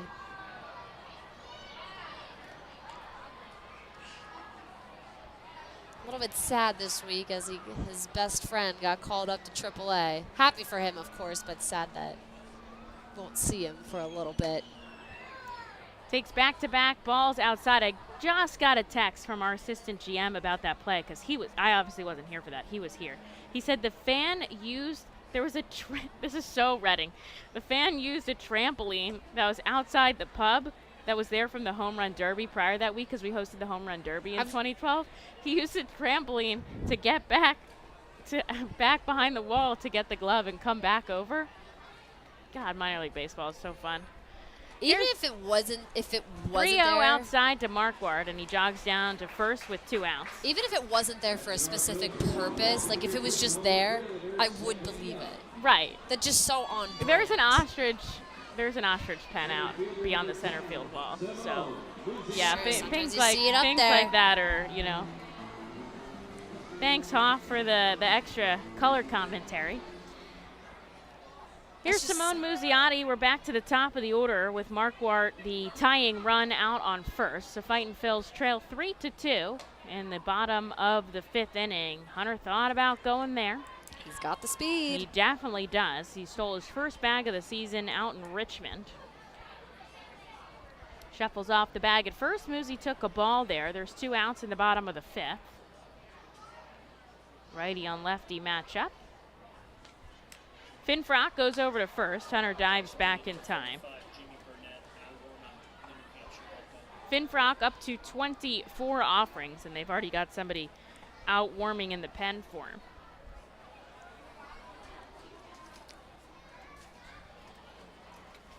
Marquardt jumpy at first. He's going. The throw down in the dirt. He slides under the tag, but he's out. A 1-hop into the glove of De Los Santos, and he puts the tag on Marquardt. We've seen a caught stealing on either side now in this game. The Fightin Phils go down in the 5th, so to the 6th we go. Reading at 3, New Hampshire 2. The Fightin Phils know who to call for trash and recycling services. A proven winner, JP Mascaro & Sons. The industry leader for over 50 years. Trust the familiar Mascaro Blue Elephant to provide dependable, quality service for your home or business. That's JP Mascaro & Sons, one of the top companies in its industry. Trash and recycling services for home, business, and industry. We are hiring and have open positions in Berks County. Check our website for open positions at jpmascaro.com or call 1-888-MASCARO. JP Mascaro & Sons, ready to serve you. Berks Packing is a family-owned and operated meat processor located here in Reading, specializing in hot dogs, ham, specialty meats, and more. Berks Packing provides America's classic ballpark with quality products, including the highly acclaimed flat-top grilled hot dog. Join us for Berks Packing Sunday Family Fun Days at Sunday home games all season long at FirstEnergy Stadium. Lidl is a normal grocery store with aisles and shelves and high-quality groceries, but only Lidl has really low prices, like so low they're too good to be true. But true. Lidl, suspiciously low-priced groceries.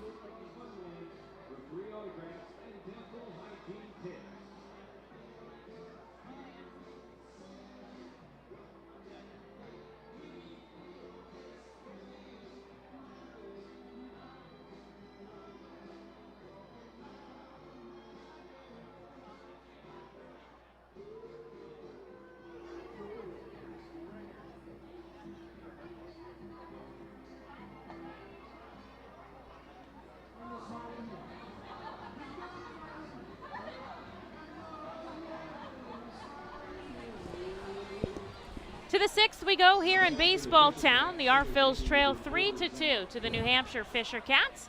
And Noah Skiro is going to get another inning of work here against New Hampshire. He'll see Zach Cook, Davis Schneider, and Phil Clark here in the top of the 6th. And I have a special guest on with me, Dr. Jim O'Donohue, the Doctor of Physical Therapy Program at Alvernia. Thanks for coming on. Sure, thanks for having me.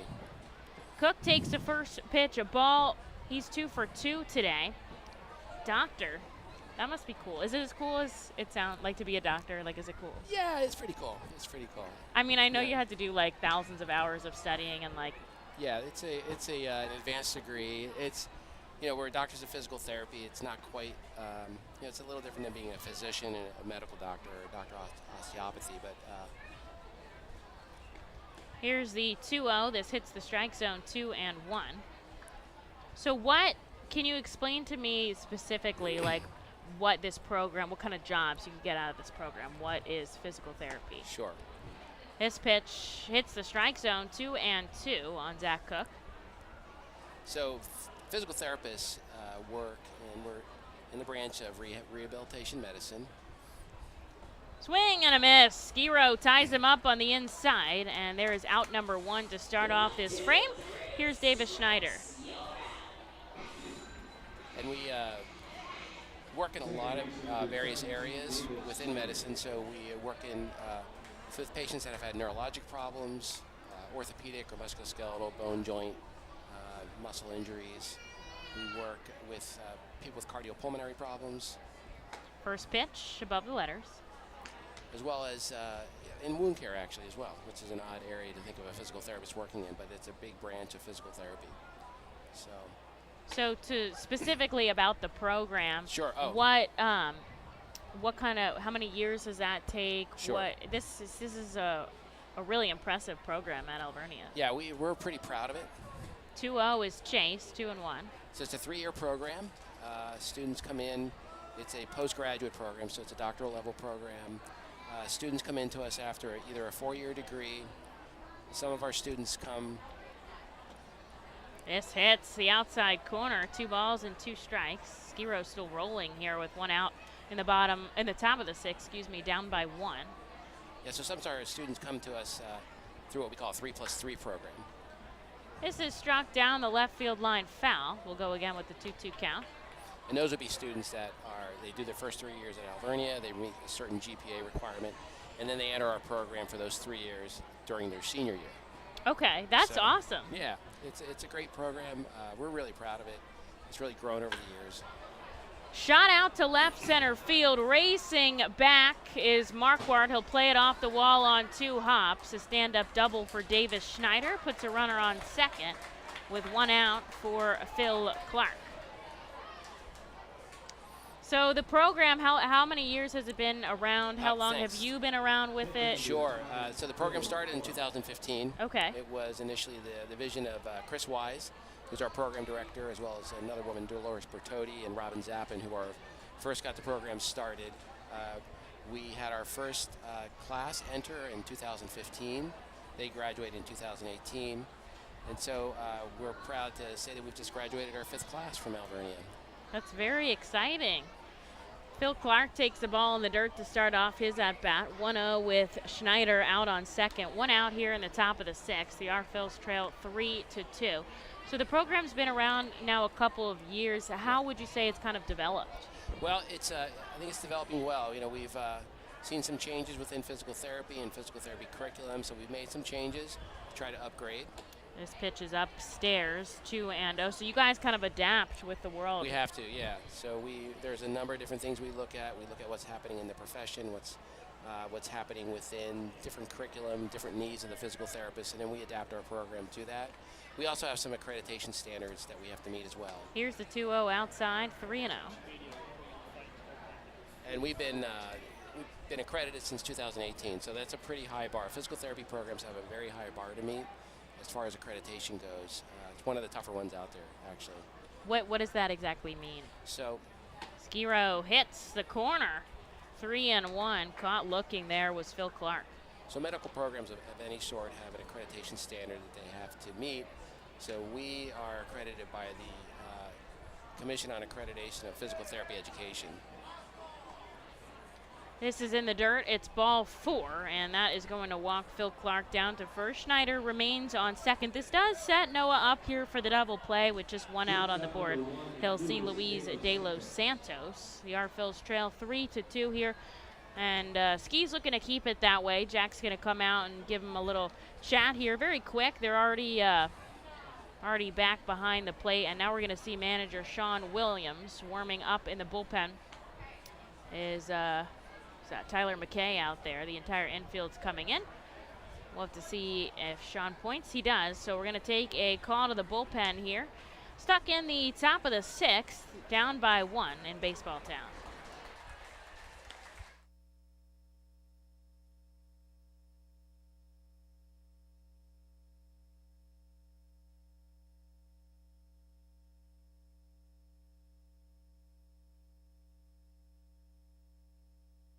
The Enersys Power Alley Pub features a 2.5-hour all-you-can-eat buffet, private bar with bartender, 2 rows of seats, bar stool seating, and 4 cafe tables. The pub provides your party a private area to enjoy the ball game away from other fans. The Enersys Power Alley Pub may accommodate groups of 40 to 60 people. Enjoy socializing with your group and watch a game with a unique vantage point. Highline Merchandising, formerly Textiles, is your local small business company that provides screen printing, design, and merchandising services for local, national, and international businesses, bands, shows, and festivals, including 7-time Emmy Award-winning show Schitt's Creek and Unsolved Mysteries. Visit our website at highlinemerchandising.com. Celebrate the history of our national pastime at the National Baseball Hall of Fame and Museum in Cooperstown. See priceless treasures that will bring your baseball memories to life. Connect with events that have shaped and changed the game and our country. Our stories to tell, your memories to share. Plan your family visit today at baseballhall.org. See you in Cooperstown, where the journey becomes legend.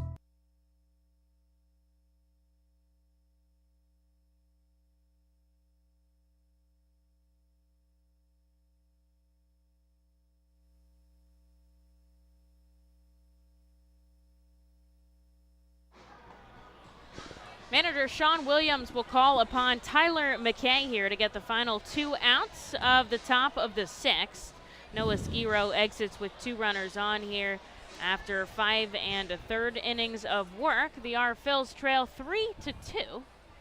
And Skiro is going to see Luis De Los Santos. Schneider on second, Clark on first. And we're mid-conversation with Dr. O'Donohue, the manager of the physical therapy program, right, out at Alvernia. So that program, that has obviously like classes, but then you also have labs or like clinical hours. How does that side of it work? Yeah, a little bit of everything. So we have classes that are lecture-based. We also have lab classes that are a mixture of lecture and lab. And then our students are also in clinic.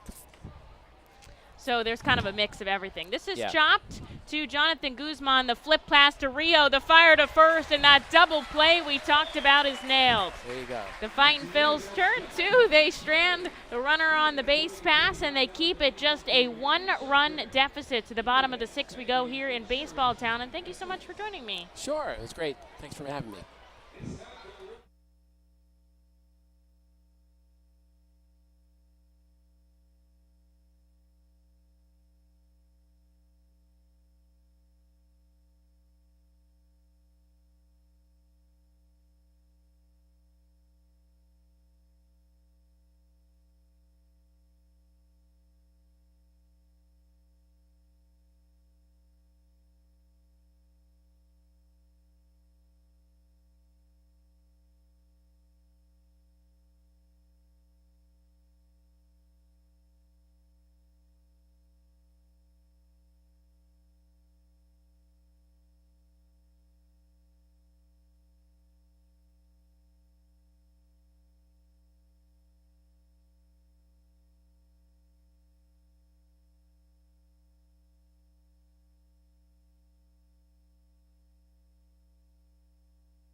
Simone Muzziotti will start us off here in the bottom of the 6th. The R-Phils trail by 1. Now he's batting the last half inning the R-Phils were up, but a caught stealing will let him start over, absolved of his count.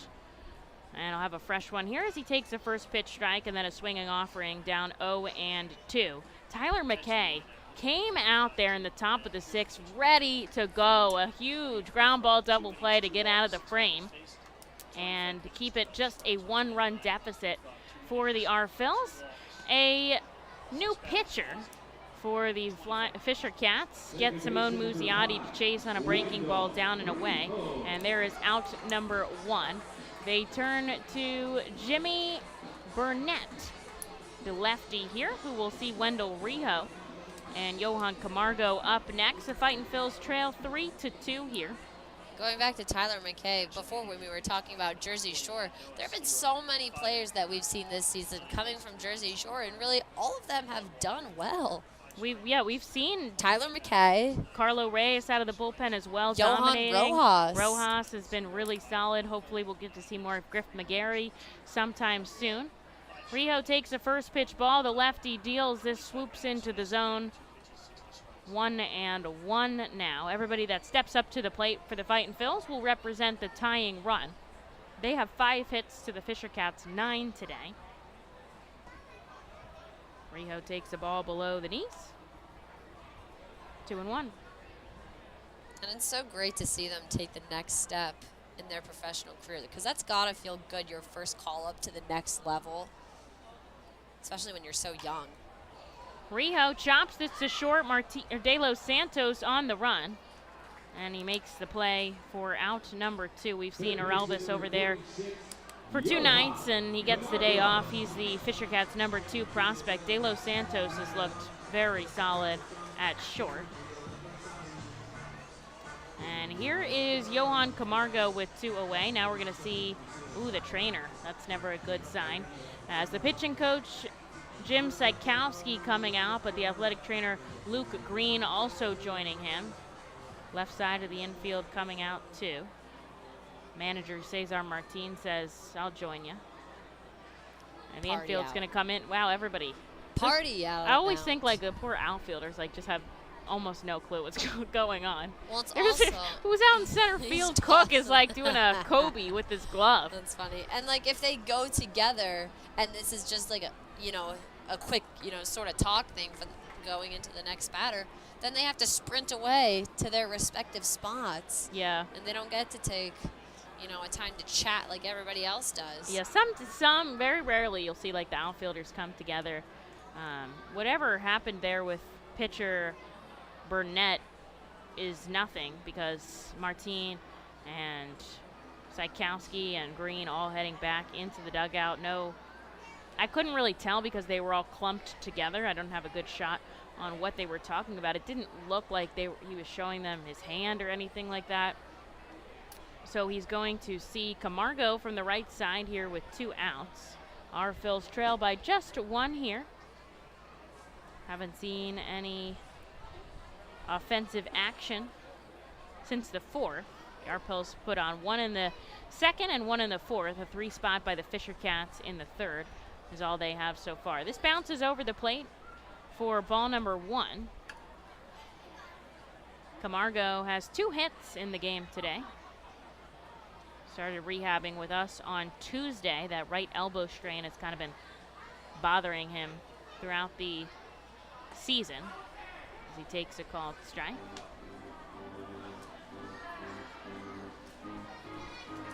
Isn't Nick Maton still rehabbing as well? He is up in Lehigh Valley right now, I believe. I know he was hurt for a little bit. We have to see what the Phillies chose to do with Jojo Romero as well. I know they were running out of time on his rehab stint. You have 30 days where you can be rehabbing, and so you have to kind of decide, are they going to bring him up? Are they going to just option him to AAA? What are they going to do? They have the night off today.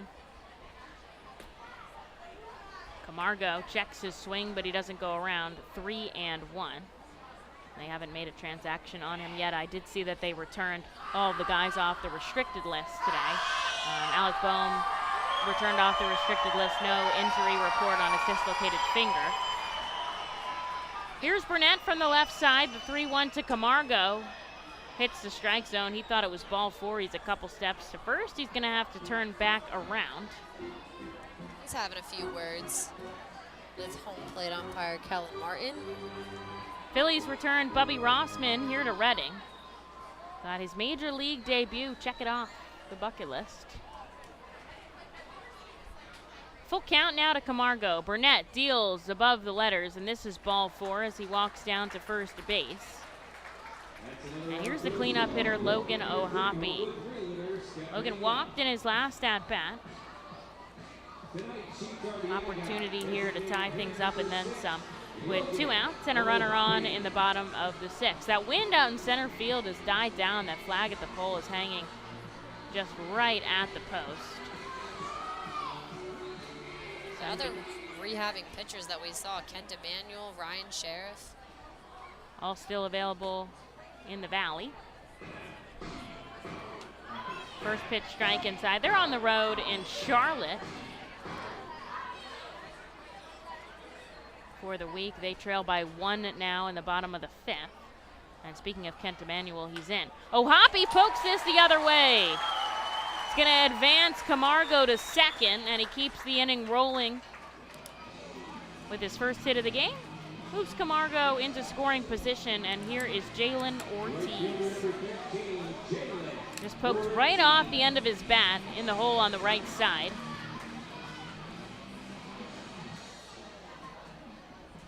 And now there's 2 on, 2 outs for the heavy hitter Ortiz. He's already had a double and a run scored in today's game, and he's got a big chance to tie it up here as the Fisher Cats have somebody warming up in their bullpen. Burnett looks back at second. The lefty comes home to Jalen for a ball. 1-0.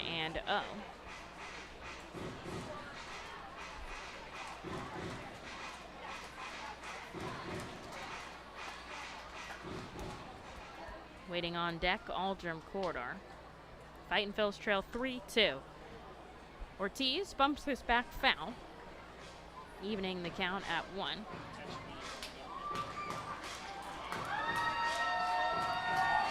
Jalen has 30 extra base hits on the season. That's about half of the hits that he's had.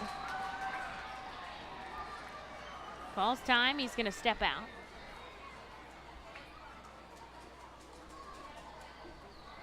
Now he'll dig his right foot in the batter's box. Camargo shuffling off the bag at second. O'Hoppe is stuck behind him at first. Ortiz smokes this foul into the plaza. 1-2. I'm going to hope that stayed in the plaza and that didn't get into the parking lot Yeah, out there. I know a couple people's cars have been hit by foul balls. Is where my car is parked, and I have had good luck. As long as so you're far this facing year. in. Are you facing in? I think I am. Okay. I usually do. You can't be facing I out. usually do. That's a rookie move. Here's a 1-2 to Jalen. It's outside. The count evens 2-2. The crowd very energetic in today's contest. This is a good crowd for a Thursday night. We've got fireworks. We've got Celebrate Your Faith night. Got a lot going on here for the rest of the weekend. More fireworks shows, a giveaway on Sunday for kids. Here's the 2-2 in the same exact spot outside. And now the count is full. And a surprise character appearance on Sunday. Surprise Again. character appearance. It is something from Ryan's World, a Red Titan. It's a Red Titan from Ryan's World. I'm going to be honest. Surprise. I have no idea what that. It's no a idea. YouTube thing. Oh, okay. If you talk to children, they'll know. Here's the payoff pitch with 2 outs. Ortiz deep to left. Lantigua at the warning track. He can't find it. It's because it's gone. They're going to say it's a ground rule double. Bounced up and over the wall. And O'Hoppe's going to have to go back to third. Watch this back. He couldn't find it. And it bounced on the ground behind him. I almost couldn't even see that. He just tossed his arms up in the air and said, I have no idea. And that Lantigua he had a lot and me of both. time. He had a lot of time to find that ball and just lost it. You don't often see somebody lose a ball at night. And so that does drive in the tying run. Camargo scores because it's a ground rule double. Ortiz is stuck at second, Ohapi at third. And that's tough because that's a situation where Logan definitely would have came home. Absolutely. That hits the top of the ball and bounces back the other way. He would have scored no problem. Ortiz may have made it to third on that. 2 runners on, 2 outs. Corridor goes up the middle with this. On the run, De Los Santos makes a fantastic play. But the R-Phils tie it up off the bat of Jalen Ortiz. It is 3-all, that ground rule double. Don't see those very often here at the ballpark with a 10-foot wall out there. So we head into the 7th here in Baseball Town, 3 apiece. K Pool and Spa offers a variety of expert services for both in and above ground pools and hot tubs. They provide the service for Pool Pavilion at the FirstEnergy Stadium and keep it clean and maintained throughout the entire season. Based in Reading, Pennsylvania, they've been family owned and operated for 40 years. Turn to K Pool and Spa for the best value and professional service. International Fireworks is the official fireworks provider for the R-Phils. International Fireworks shoots all 33 fireworks shows throughout the R-Phils season, including 6 Mega Blast fireworks shows. International Fireworks also provides the pregame fireworks after the national anthem at each game. International Fireworks has a retail store in nearby Douglasville, Pennsylvania, where you can purchase all of your fireworks. Visit fireworksrus.com for more information about the International Fireworks retail store in Douglasville. Thanks again to International Fireworks, the official fireworks provider of the R-Phils. Looking for the place to have the ultimate family fun at the Fightin' Phils game? Look no further than Capital Blue Cross Funland. Capital Blue Cross Funland features the most exciting games and entertainment at the ballpark, including speed pitch, mini golf, ring toss and peach basket toss, mascot autograph booth, a bounce house, and the incredible giant inflatable slide. Bring your family to all the fun at their next R-Phils game at Capital Blue Cross Funland.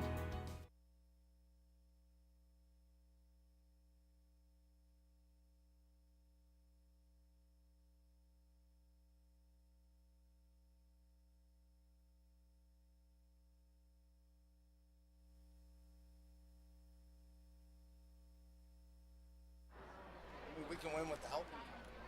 Top of the 7th, and the game is changed. A ground rule double off the bat of Jalen Ortiz has tied this ball game up at 3 apiece. And Sebastian Espino will see Tyler McKay, who got a big double play to get out of the 6th. And I have our final special guest of the night coming on here, Chris, joining us from the Helping Company. Chris, thanks for coming on. Hey, thanks for having me today. Well, you've got a very exciting ball game. You've got arguably the best night that we've seen here at the ballpark. Thanks for coming out. Hey, thanks for having me. The weather's beautiful. Glad they tied it up. It's going to turn into a good one. McKay comes home with a 2-0 inside. He hits the corner 2-1. The big news of the day was that Portland had a day game, and they fell to Somerset. So that can put us a game out of first if we take a win here, which I know it's early to be talking about the second half standings, but we're talking about it. This is skied into right field. Ortiz running in. He can't find it. This is the second time we've seen nobody able to find it. Going for third. Here's the throw. An impressive throw from Jalen.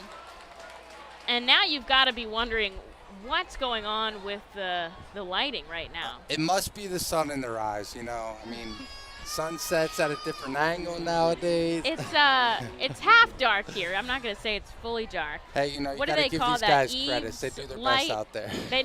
They're trying. I mean, But they're yeah, both good outfielders, so it's obviously something going on. No, obviously there's something with the lights, so we might have to figure that out. But you fill me in on the second part of the season, and turn them off, turn them back on. Here's Lantigua. He takes a pitch inside, ball one. Twilight, that's the word I'm looking for. The twilight. It's difficult. twilight in their eyes. You never know. But yeah, it's nice to know that the winner of the second half of the season goes on to the playoffs because it gives everybody a second chance, and the Phils are doing well this second part of the season. That's why they reset at the half, because so many players move around in the leagues that some teams are completely different. So they reset, we start again, and the Arphils are 9-5 in the second half.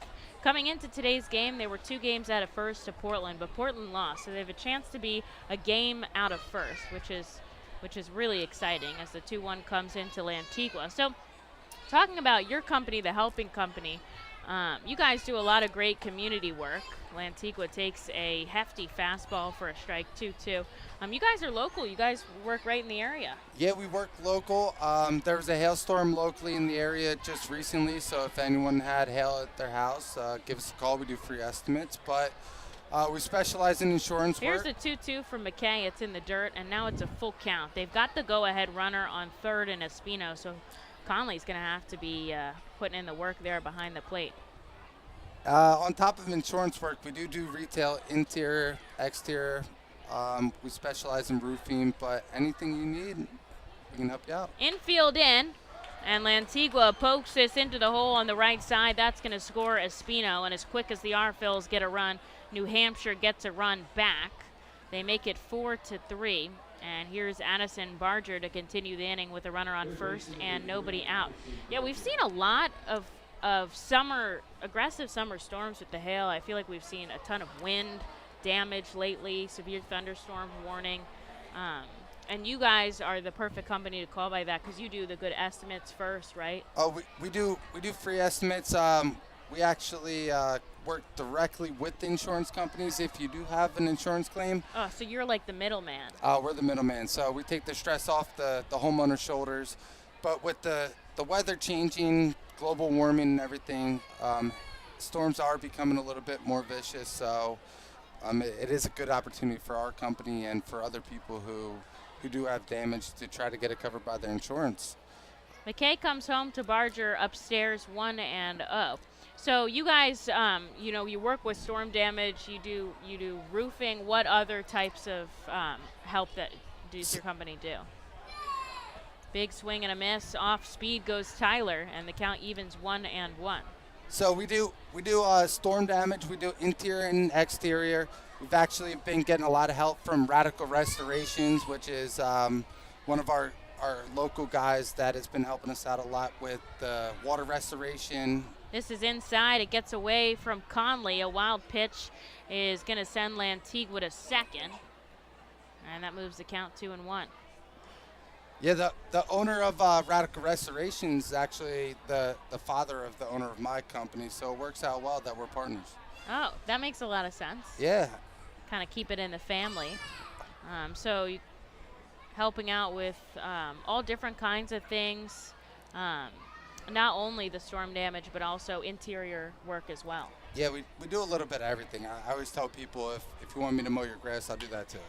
A line drive into right. Ortiz is all over this on 2 hops. He's going to fire it in at the plate, and there's no play.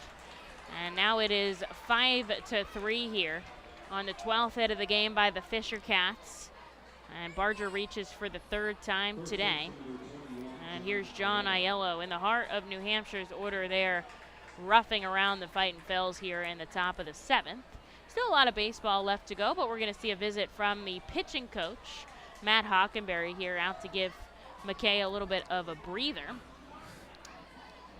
What I think, though, is cool about your guys' company is that, you guys are really local based. You're the way that the Fightin' Phils try to be a part of the community. You guys are as well. Your founder is a graduate of Governor Mifflin.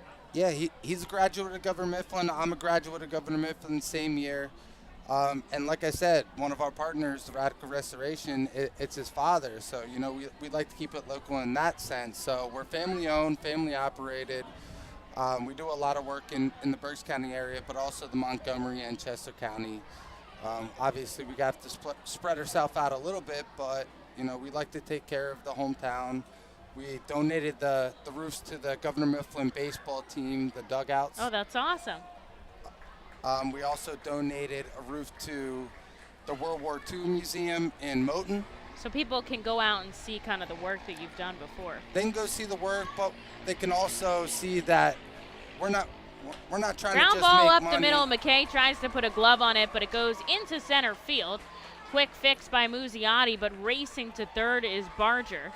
And Aiello with a single is a 4th hit in a row here by New Hampshire. They lead just by 2, but there's no outs on the board here as the designated hitter Tyler Schwecke comes up with runners on the corners. And we do see Jack Perkins getting up in the R-Phil's bullpen. So what I was saying about giving back to our local community, it's one of those things where if we wouldn't donate back to them, it's a matter of who would. And we live in the community, and we like to see our community thrive. So, it's one of those things where we give and take. And that's kind of why this is a good partnership between our organizations, because the R-Phils look to be a big presence in the community. This is always affordable family entertainment. We love to be involved. We were out at the big 4th of July parade a couple days ago. I think we threw 600 hot dogs into the crowd, which is always fun. It's always throwing hot dogs. That's our bit. That's our bit, the hot dogs. A ball and a strike here. McKay deals outside, 2-1. He's got Barger at third, Aiello at first, and he's looking for out number 1. Schwecke 0 for 3 today as the designated hitter.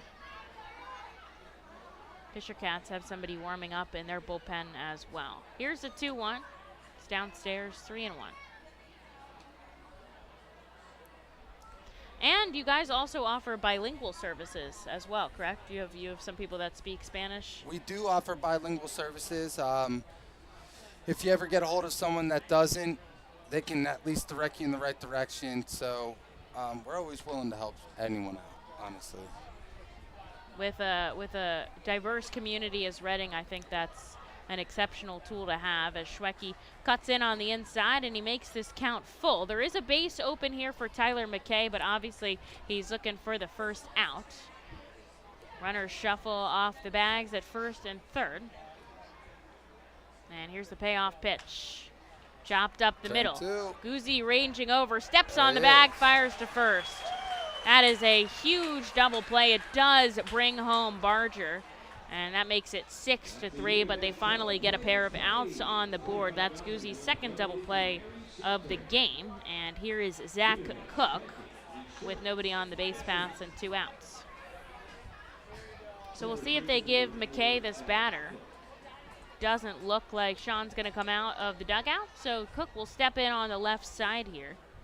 He's had a pair of hits and a strikeouts. Chops this one down the first baseline foul, and he's 0-1. Fisher Cats 6 runs on 13 hits. The R-Phils 3 runs on 7 hits. It's been quite a different game for the Fisher Cats today after being shut out twice.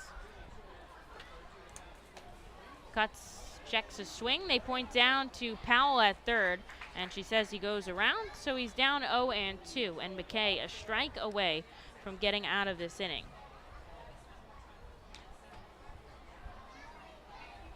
Most hits allowed this season by the R-Phils pitching staff, 17. This is a ground ball to the right side. Rijo on to first, and that'll do it. 3 runs do score for the Fisher Cats on 4 consecutive hits. And now we go into the bottom of the 7th. Stretch time at the ballpark. The R-Phils trail by 3.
The twilight ball has plagued everybody tonight. Couple of plays where the outfielders can't find it, stuck up in the air. Lets runs score on either side. Fightin' Phil's tied it up in the bottom of the 6th, but the Fisher Cats went ahead and put a 3-spot on and 13 hits on the board for the opponents. They lead 6-3. And now Reading's got some work to do after stretch time at the ballpark, bottom 7. Jack Conley starts us off. Jonathan Guzman and Hunter Marquardt also due up in this frame. Jack takes back-to-back balls, just looking to get somebody on the base pass to start us off. There's a 3 inside. A pitching change for the Fisher Cats as Marcus Reyes comes into the game. Another lefty bat for the Fightin' Phils to work against, an 8.05 ERA. And there's ball 4. So he comes out in a 4-pitch walk here to Jack Conley, and Reading will get that much-needed base runner for Jonathan Guzman.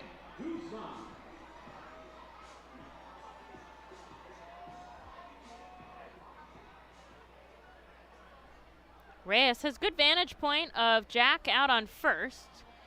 Goes off speed to Guzman for a called strike. First time we're seeing Reyes this series out of Denville, New Jersey, so not too far away. Product of San Diego State. The lefty comes home inside. It gets away from the catcher. Jack takes off, and the throw is way ahead of the runner. And the second caught stealing for the Fightins today. And that erases the runners on the base paths and puts out number 1 on the board.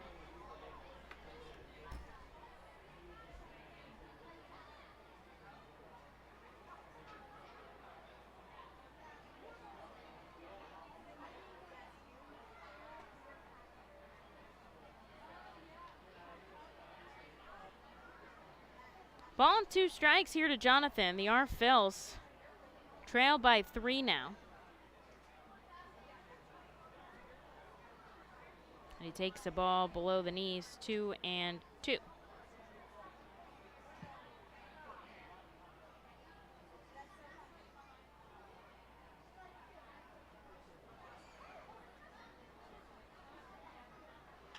Guzman pokes this the opposite way, right down the right field line, racing over is Espino.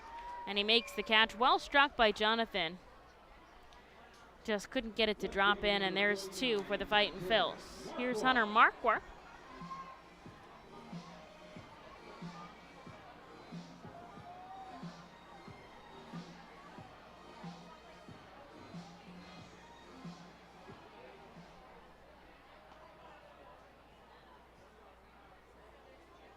Hunter steps in on the left side. He had a 12-pitch at-bat to start things off, a walk in the 5th. And he was also caught stealing earlier in the game. He takes the first pitch strike against Reyes. Tips it off of his bat, and he's down 0-2. Lehigh Valley trails by 1 to Charlotte. They're in the bottom of the 6th. Oh, nope, they lead 5-3. Wow, my computer is struggling today. As Hunter takes the ball 1-2. Josh Ockamy, an RBI double. Ali Castillo, a bunt single. Man, it's all the former Fightins doing it today for the Iron Pigs. They're up 5-3 in the bottom of the 6th.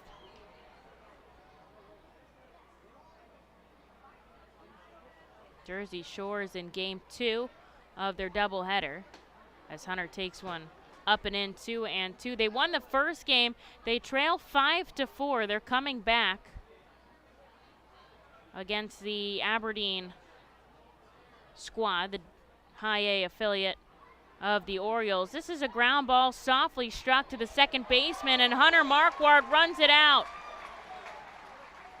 Very impressive by Marquardt as he races down the first base line.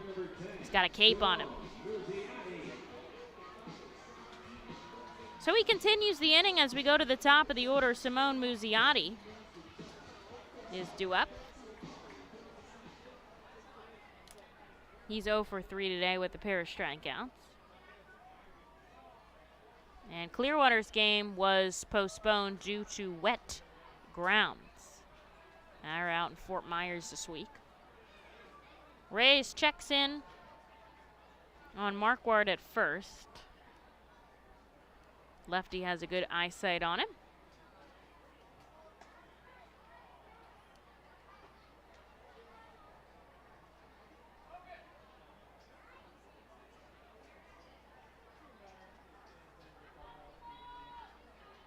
First pitch strike to Musi.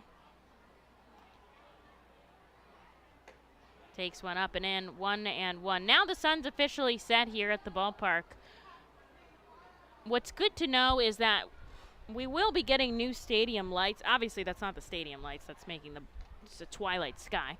But we will be getting new stadium lights. This is lined on the first base side. Musi's going for 2. Hunter's being waved around. It's all the way in the corner. He's taken 3. A triple for Simone. Plates Marquardt, and the Fightin' Phils trail by just 2 now. Crowd going wild. That was perfectly placed on a string down the right field line. Espino had trouble finding it in the corner. That's his 3rd triple of the season. And he gets himself 90 feet from home here for Wendell Rijo. Fightin' Phils just looking to cut into this lead as much as they can. Clark heading out to talk to his pitcher, somebody warming up in the bullpen for the Fisher Cats. Reading never says die. They're not about to let it go here. There's still plenty of baseball left. There's still 2 full innings. And they're doing this damage with 2 outs. Wendell already has a double and a run scored today.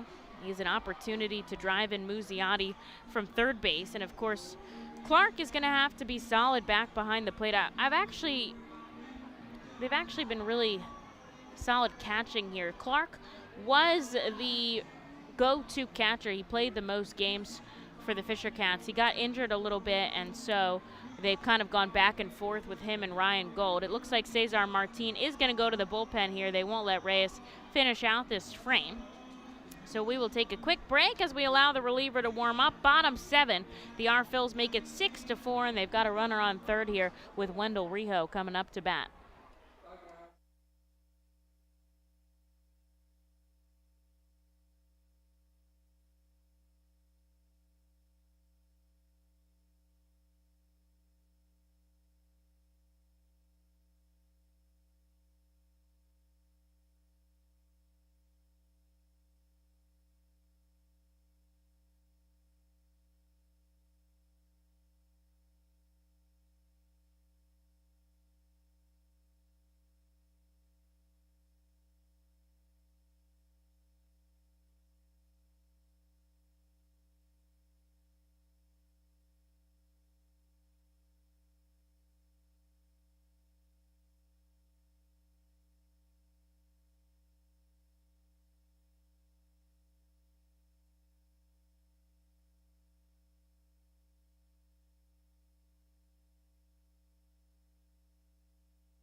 The Fisher Cats turn to Peter Caracci as they're stuck in the bottom of the 7th. A triple from Simone Musiotti brought in Hunter Marquardt, and the Phils trail by just 2 now. And they've got their hottest hitter up at the plate in Wendell Rijo. Musiotti just 90 feet from the bag. Marcus Reyes responsible for him. And Peter Caracci will see Rijo from the right side and send him a first pitch strike. I'm surprised that the Fisher Cats are going into their bullpen this much here. Obviously it's a bullpen game. But they're on their 5th pitcher here in the bottom of the 7th, which means that they're probably going to use 6. This hits in the hole on the left side, and Rijo drives in Muzziotti, making it 6-5. Another multi-hit game from Wendell. Gets it right past the third baseman. Had a little spice on it as it trickled into the outfield. And here's Johan Camargo with a runner on first and 2 outs, and that will close the line on Reyes. The Phils within 1 now, going tit for tat with New Hampshire. Fightin' Phils got on the board first in the 2nd. A 3 spot by the Fisher Cats in the top of the 3rd. That Lantigua home run put them up by 2. Reading came within 1 in the bottom of the 4th and then tied it up in the bottom of the 6th. Fisher Cats were there again in the top of this frame, putting on 3 more runs. They led 6-3, but the Fightin' Phils back again with 2 more, and they trail by 1. That tying run is Rijo at first. The go-ahead run is Camargo up at the plate, and the switch hitter is going to bat from the left side here against Peter Caracci. Rijo shuffling off the bag at first. He's already stolen 1 bag so far today. Caracci, back-to-back balls to Camargo, 2-0. He's got an interesting stance. Puts his right foot on the rubber, solid width between his feet. Leans over, he gets the sign from his catcher Clark. Looks back at first. Now when he comes set, he sticks his arms out pretty far from his head. They're bent, but it's far away. Camargo chops this.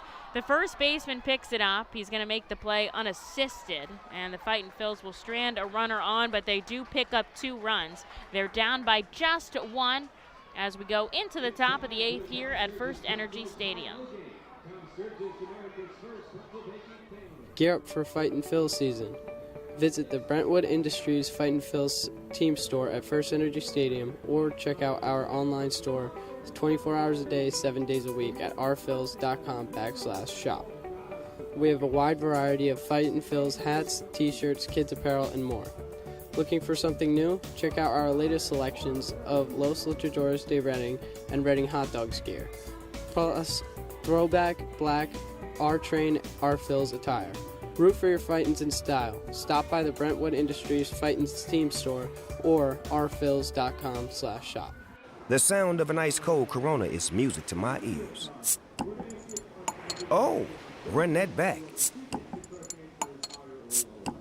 Dope. Now drop that beat. And hit me with the hook, player. Hey, whatever you do with your fine life, just do you, player. Relax responsibly. Corona Extra Beer, imported by Crown Imports, Chicago, Illinois. The Fightin' Phils know who to call for trash and recycling services. A proven winner, JP Mascaro & Sons. The industry leader for over 50 years. Trust the familiar Mascaro Blue Elephant to provide dependable, quality service for your home or business. That's JP Mascaro & Sons, one of the top companies in its industry. Trash and recycling services for home, business, and industry. We are hiring and have open positions in Berks County. Check our website for open positions at jpmascaro.com or call 1-888-MASCARO. JP Mascaro & Sons, ready to serve you.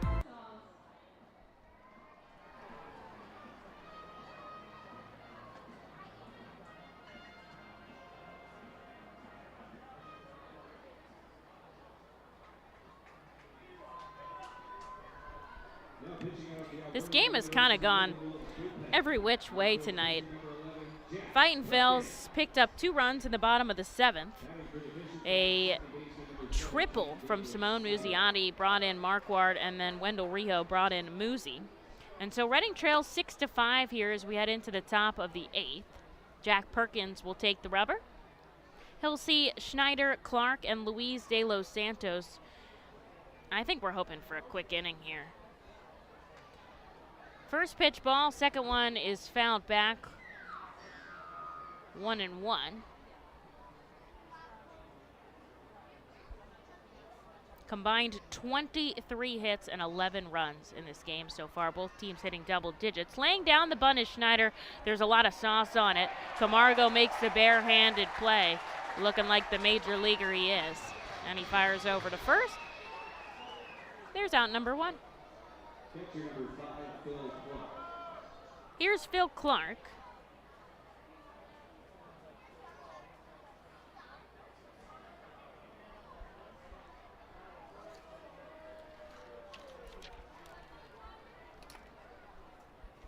Clark's walked in this game, otherwise he's 0 for 2. Lost my highlighter up in the booth. There it is. First pitch strike. Perkins out of the stretch here. Gives some high heat, 93 upstairs, and he's down 0 and 2.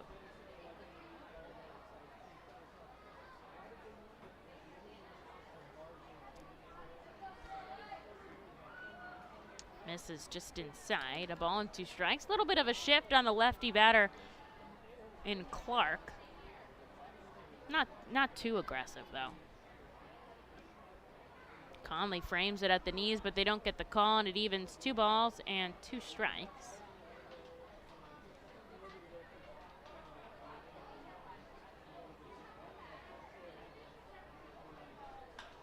This is lined into center. Muzi racing over. It's going to drop in front of him.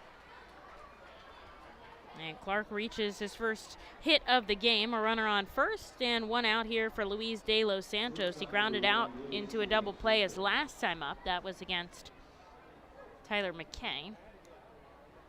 But we'll see what Perkins can do. Jack had a really solid outing last time we saw him on the road against Richmond. 2 1/3 innings of work, just 1 hit. It was a solo shot, 3 strikeouts on 35 pitches. De Los Santos shows signs of bunt, but he takes a called strike. So we'll see if he keeps the bat on his shoulder or not.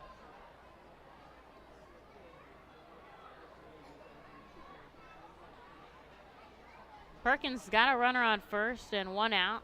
Comes home. Breaking ball that enters the dirt is chased by De Los Santos. Good pick by Jack Conley. Ball and a strike here. Our Phils trails 6-5. But it's been a great game. This is not the Fisher Cats team we've seen for the past 2 days. As the ball enters the stance, foul, 1 and 2 now the count.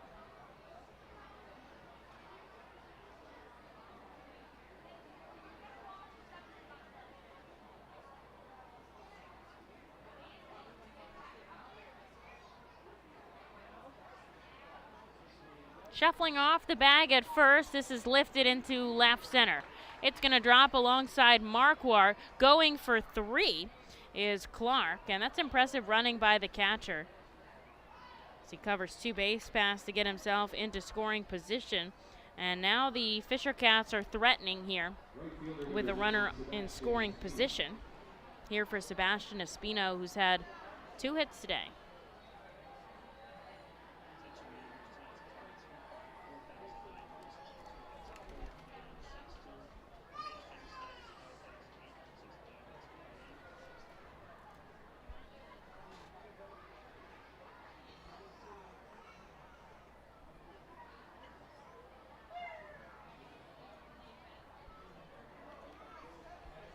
Perkins deals. He hits the corner here to Sebastian Espino, the number 9 hitter. No balls and a strike.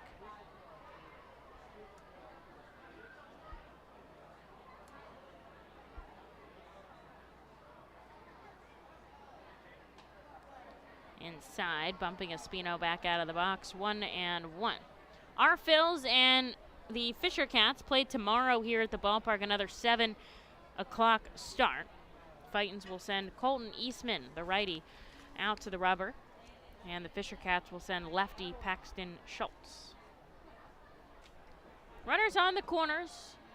This misses below the knees, 2 and 1.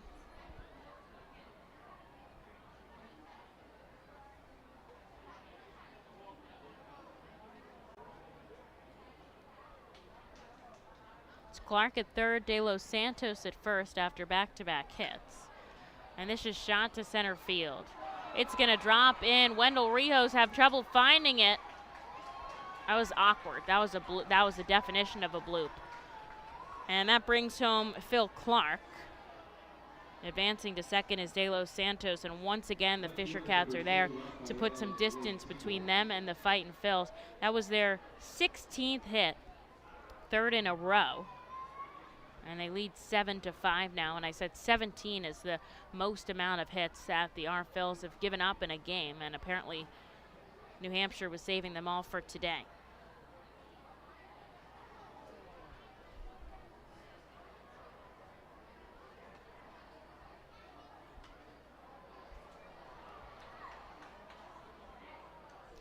To the top of the order we go with Rafael Lantigua. He's had 2 hits today, including a 2-run home run. He's also had 2 strikeouts. Fouls back the first pitch he sees from Jack Perkins.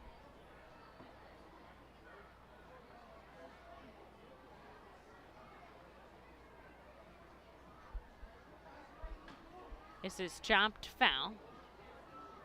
0-2. Very exciting news for you guys. Tonight's official attendance, 5,869 fans in this ballpark, will bring us to a grand total of 227,463 fans on the season.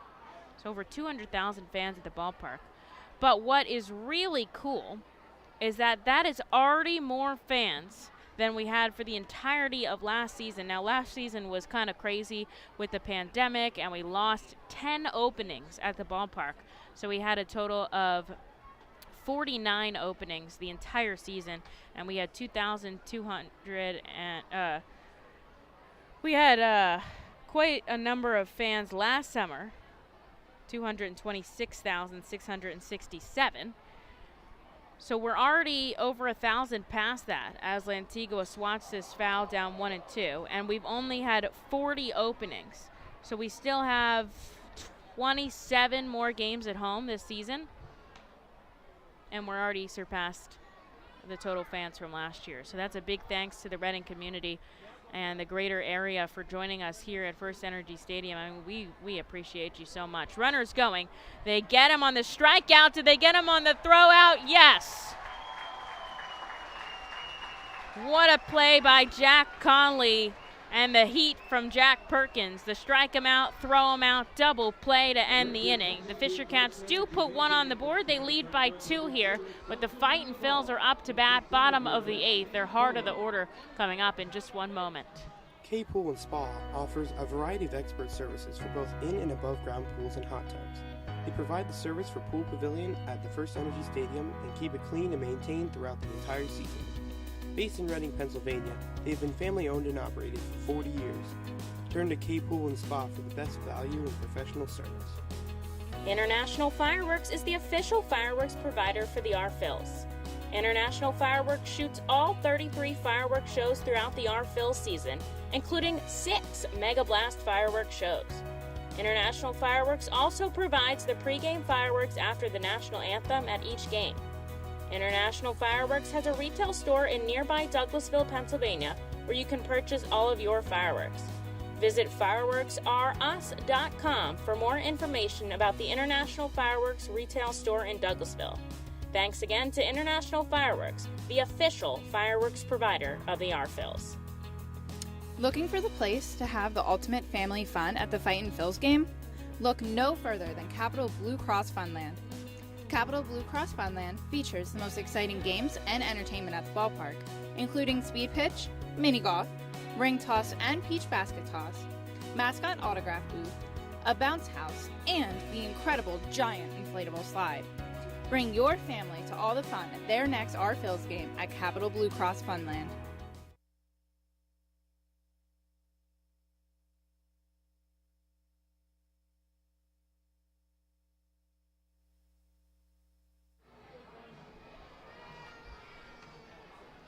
To the bottom of the 8th, we go down 7-5 now to the New Hampshire Fisher Cats. The Fightin' Phils pull off a big strike 'em out, throw 'em out to get out of the top of the 8th, and they've got some work to do here, but they'll see the heart of their order, Logan O'Hoppy, Jalen Ortiz, and Aldrum Corridor are due up in this fray.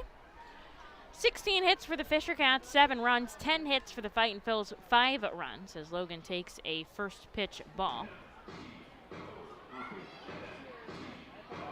Caracci came out to finish his previous inning, so he will come out to start off the 8th. Another ball to Logan. He's been on twice today, a walk and a base hit.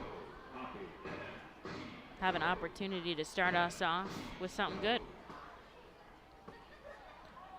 Our Phil's 6 outs left. The Fisher Cats just 3 in regulation. Up and in to Logan. 3 balls and no strikes.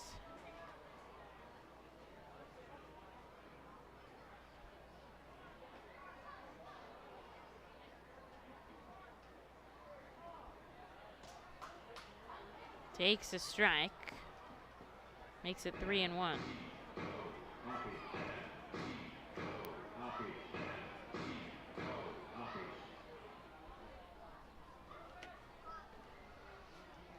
Way inside, bumping Logan out of the batter's box. That is more than a little chin music there. But he seems okay. Thank God. Takes off his equipment and heads down to first on a free pass. And that's how you get things started. I mean, not ideal, but he's down at first. And here's Jalen Ortiz, who represent the tying run here. The runner on first, down by 2. Nobody out in the bottom of the 8th. Jalen, 2 doubles today, one of them a ground rule.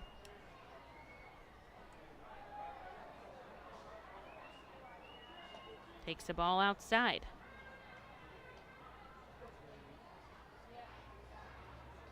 Parker Caracci. Wide stance on the rubber. Now he comes set, moving his glove far away from his face. And he hits the strike zone.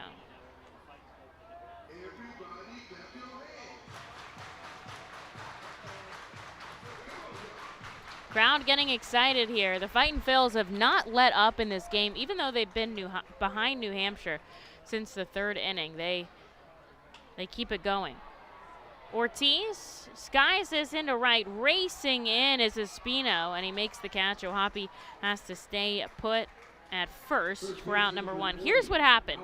Reading got on the board first in the bottom of the 2nd. The Fisher Cats put up 3 in the 3rd. That was on a home run by Rafael Antigua. The Fightin' Phils knocked in a run in the 4th and then tied it up in the 6th. So we went 3-3 into the 7th. The Fisher Cats put up another 3 runs. They led. Fightin' Phils put on 2 in the bottom half, so they trailed by just 1. And then in the top of the 8th, the Fisher Cats struck again, and they lead 7-5. In the bottom of the 8th, Reading has Logan O'Hoppy on first, and 1 out as Aldrum Corridor takes a swinging strike.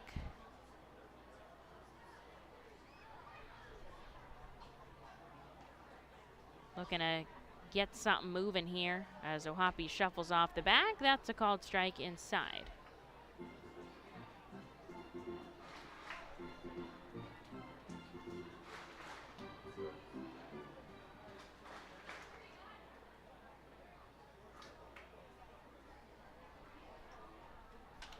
Corridor pokes this down the left field line, and it rolls foul. Keep his 0-2 count here.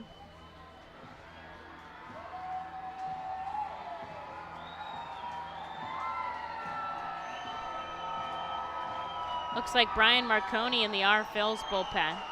They're going to keep Caracci in here. Corridor chops this over the head of the first baseman. Oh, it's foul. Logan, almost at third there, is going to have to go all the way back.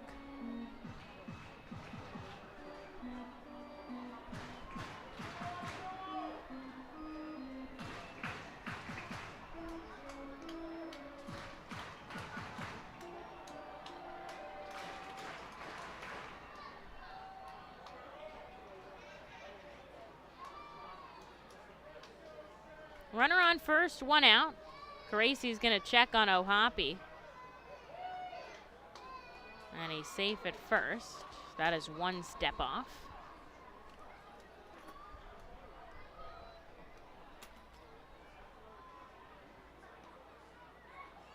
Gives a look at Logan once more. Here's the 0-2 to Aldrum. Squares it up and pops it into center field. Cook coming over. He'll make the catch. Back-to-back flyouts. Puts 2 outs on the board here for Jack Conley. Logan still stuck on first. And the Arphils trail by 2 here. Trying to get something rolling.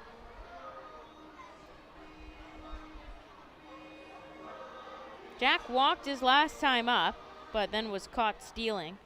Going to second.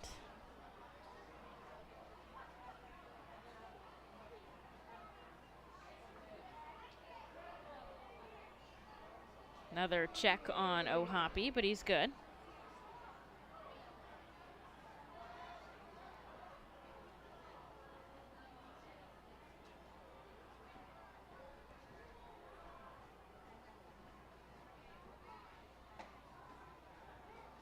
There's a called strike. The first pitch coming into Jack.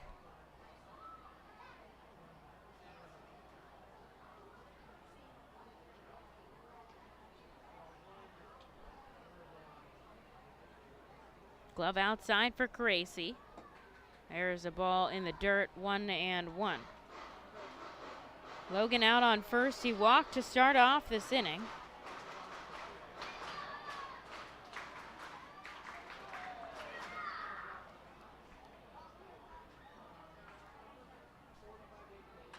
Jack sends this into right field. There, Espino. And after a leadoff walk, 3 straight flyouts. Down go the Arphils. The Fisher Cats lead 7-5. To the 9th we go here in Baseball Town.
Brian Marconi will come into the game out of the Alvernia University Golden Wolves bullpen here to take on the 9th. 3 outs left for each of these teams.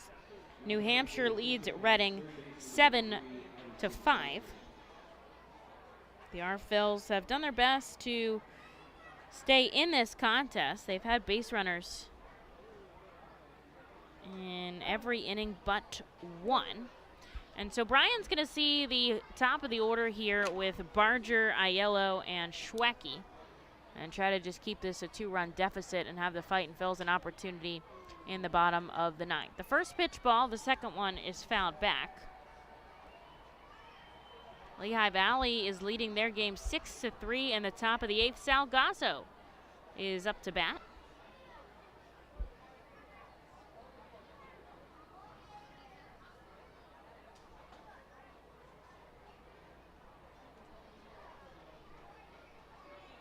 Marconi misses 2 and 1. Barger, 3 hits today. This is only his 3rd game in Double-A. He's got multi-hit contests in 3 consecutive nights. 2-1, a late swing, but he gets a piece of it. 2 balls and 2 strikes. Jersey Shore trails by 1 run. Now that game is completed because they are on the road. So they win the first game of the doubleheader, but they fall game number 2 out in Aberdeen. And Clearwater was canceled or postponed due to rain. This hits the head. Always able to get underneath of that. Marconi missed a little bit close to the head, and I think he got, he got his bat on it. That they're calling it a foul ball there. And so the count keeps it 2-2. So that actually works out in Marconi's favor because he doesn't get the ball.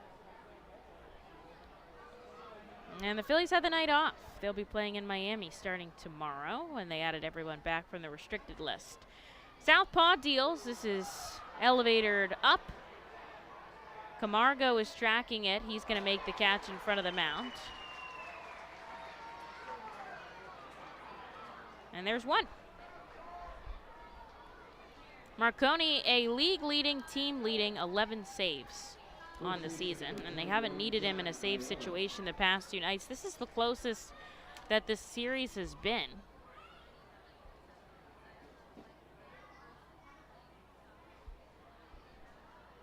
So there's 1 out on the board here for John Aiello. He's had 3 fly balls into center field and a hit.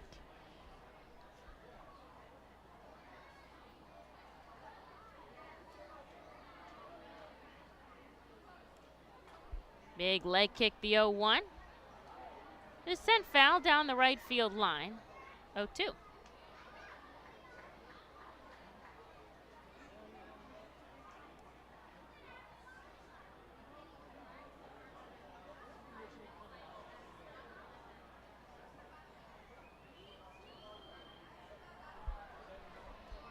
Marconi looking for a quick out, number 2.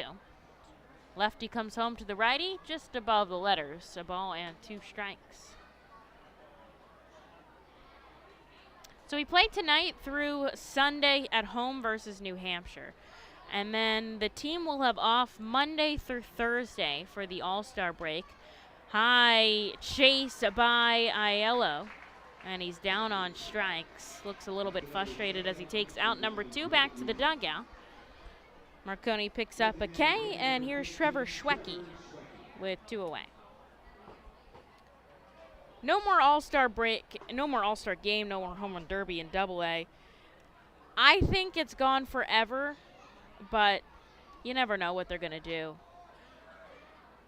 But we'll break for the Major League All-Star break instead and give the guys a chance to just take a deep breath and relax as we've crossed the midway point of the season. A couple guys are going home.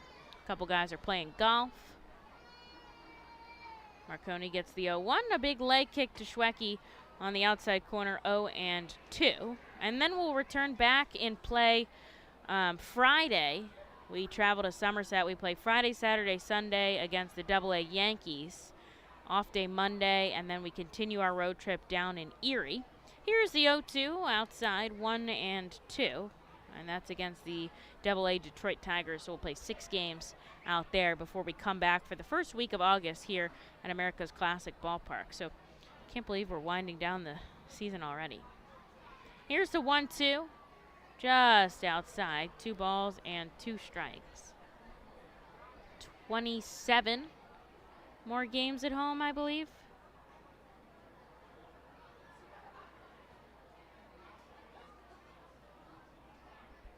Marconi with the 2-2, and that hits.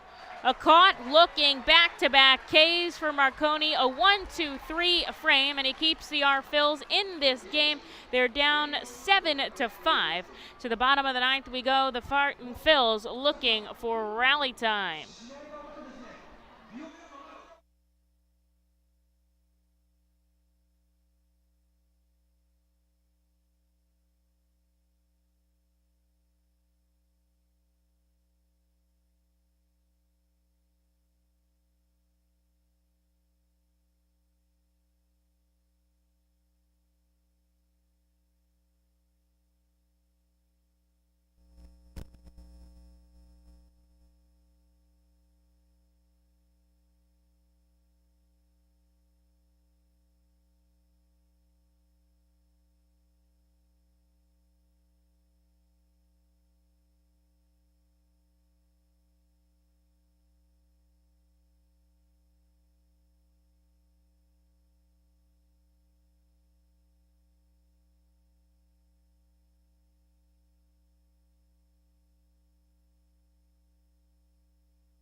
Here we go into the bottom of the 9th, rally time for the Fightin' Phils, as Jonathan Guzman will lead us off. Reading trails New Hampshire 7-5, and they've got 3 outs to come up with 2 runs. Brian Marconi, a quick 1-2-3 inning in the top half, kept them in this game. And they're going to keep in Peter Carassi here and try to go after the Fightin' Phils. Back-to-back balls to Guzman from Carassi makes it 2-0. And it looks like Johan Rojas is going to pinch hit. Would only be the 3rd pinch hitter on the season for the OR Phils. The last 2 Guzzi takes a called strike. Haven't ended too well. Jalen Ortiz pinch hit in Somerset on May 22nd. He grounded into a double play. Here's the 2-1. Guzzi sends this foul into the stands. 2-2, just looking for a base runner here. Got to get somebody Aldrin on. Corridor lined out to right field. Did move over the runner it was in the 10th inning. That was in Richmond last week. Back-to-back series with a pinch hitter. Not something that manager Sean Williams does often. He likes to ride his guys, but Rojas has been so hot lately, and get him into this game here. Here's the 2-2 to Guzzi. Pokes this the opposite way. It's foul. Racing over, but he's going to run out of room is Espino, and he gives Guzzi another chance. That was a great hustle. It did end up in the stands, but if it was anywhere over in the Phil's bullpen area, that ball, I don't want to say it's going to be caught because we've seen a lot of balls get dropped here tonight, but would have been reliable. Stepping off is the pitcher Carassi. Leans over, gets the sign from his catcher Phil Clark. And here's the 2-2. Guzzi pokes this in the hole. Deep at second, and he bobbles it. We're going to have to wait to see how that's ruled. It's a base hit. A base hit. Thank you to our official scorer over there. It was deep at second. The play would have been tough either way. And Schneider just could not make that transfer from the glove to the throwing hand. And that's what Reading needed to do. They got to get a runner on. And that was a great effort, too, to knock down that ball. Yeah, you do have to give Schneider credit for that layout. But give Guzzi credit, too. He ran it out. Would have been a tight play even if he would have gotten to his feet. And here comes Rojas to the plate. So a pinch hitter for the Fightin' Phils as Rojas is pinch hitting here now. Also available off the bench today, Kevin Vicuña and AJ Graffinino. I will say I was just down near the dugout, and both of them did go back to the locker room. Kevin did have a helmet. You never know when your name is going to be called upon. So, yeah, I don't want to put anything out there quite yet, but I'm just saying what I saw. Well, we're going to go into the heart of the order after this, and so that'll be a good spot for the Fightin' Phils as Rojas takes a pitch upstairs. Carassi hasn't seen him yet, right? This is his first time with the team. Carassi's been here in Double-A. Rojas coming into this game late. Some fresh legs here. He's the tying run now. We're down by 2. Guzman on first. First pitch ball, the second one, hits the outside corner, 1-1. Waiting in the on-deck circle now is Simone Muzziotti. Back at the top of the order, then Wendell Rijo. The Phils have a fighting chance. They've walked it off quite a number of times this season, and a lot. I mean, 5. 5 is a lot. Rojas smacks this into shallow left center. Racing back is the shortstop. What a catch. De Los Santos covers a lot of ground out there. And that was hit into that gray area into the left center gap, pretty shallow. And everybody ran in for that one, but great catch by De Los Santos. Here's Simone Muzziotti as we go back to the top of the order. So the Phils have walked it off 5 times at home to start the season against Somerset, then 3 consecutive games against Bowie, and then once against Altoona. Haven't seen a walk-off win since June 9th, so would love to see one today, but they've got to get some runs. They've got to tie it up first. They're down by 2. This is a situation which people would call for the bloop and the blast. Now, Guzman wasn't exactly a bloop, but he got on. We'll call it the bloop. We need the blast. Muzziotti takes the first pitch strike, chops this back to the pitcher. He's just going to get the play at first as Guzzi moves over to second. So the Fightin' Phils do have a runner in scoring position with 2 outs. I'm surprised he didn't try to turn 2 there, but Guzzi got a good jump on it. And now here's the hottest hitter if you want to blast. This is the guy to do it. This is the guy. He's already had a 2-hit game here, coming off a 3-hit game yesterday with 2 home runs. New Hampshire has somebody warming up here. And now they're going to send out Clark to talk to Caracci here. Wendell Rijo will come up with 2 outs, down by 2. And Jonathan Guzman over at second.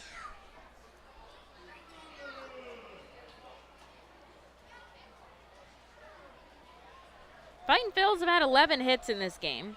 The Fisher Cats have had 16.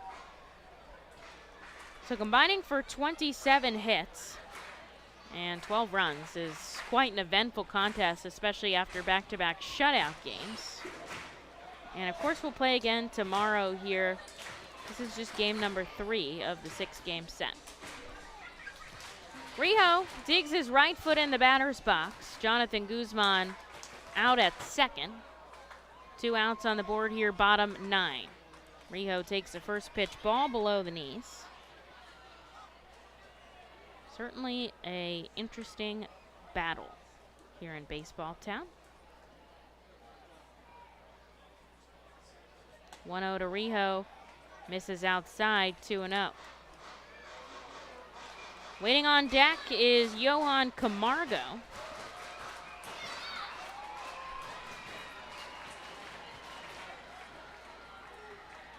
Rijo ices this down the third base line. We saw him place one just fair before, but this one is foul.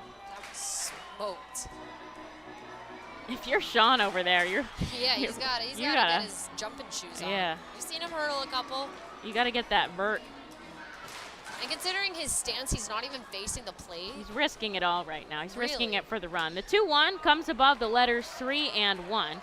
This is if you're Caracci, this is tough. You got to see Rijo, you got to see Camargo, and then Logan O'Hoppe, and then And then who knows after that? Who knows? This is a good spot to be in.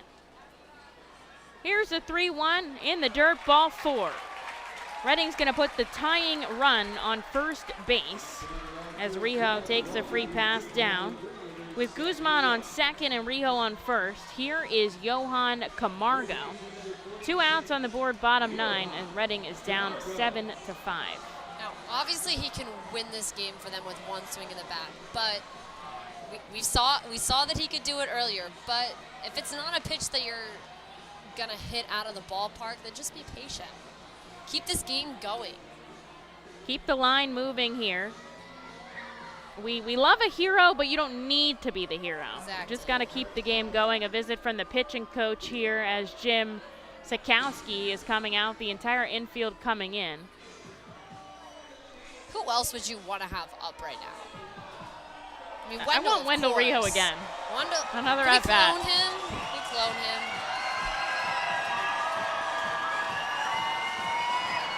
Crowd electric here at FirstEnergy Stadium. Your Fightin' Phils are down by 2.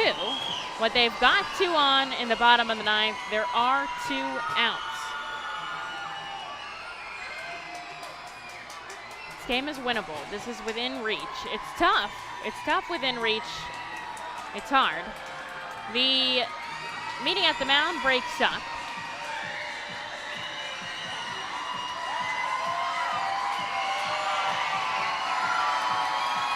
And here is Johan Camargo. Steps in on the left side. He's been with us since Tuesday on Major League Rehab. Played for the Braves last season, with the Phillies this season. He'll come up with Guzzi on second and Wendell on first as he takes the first pitch strike from Caracci. Our Phils trail by 2 here. They're trying to, at the very least, tie it up. They'd love to walk it off.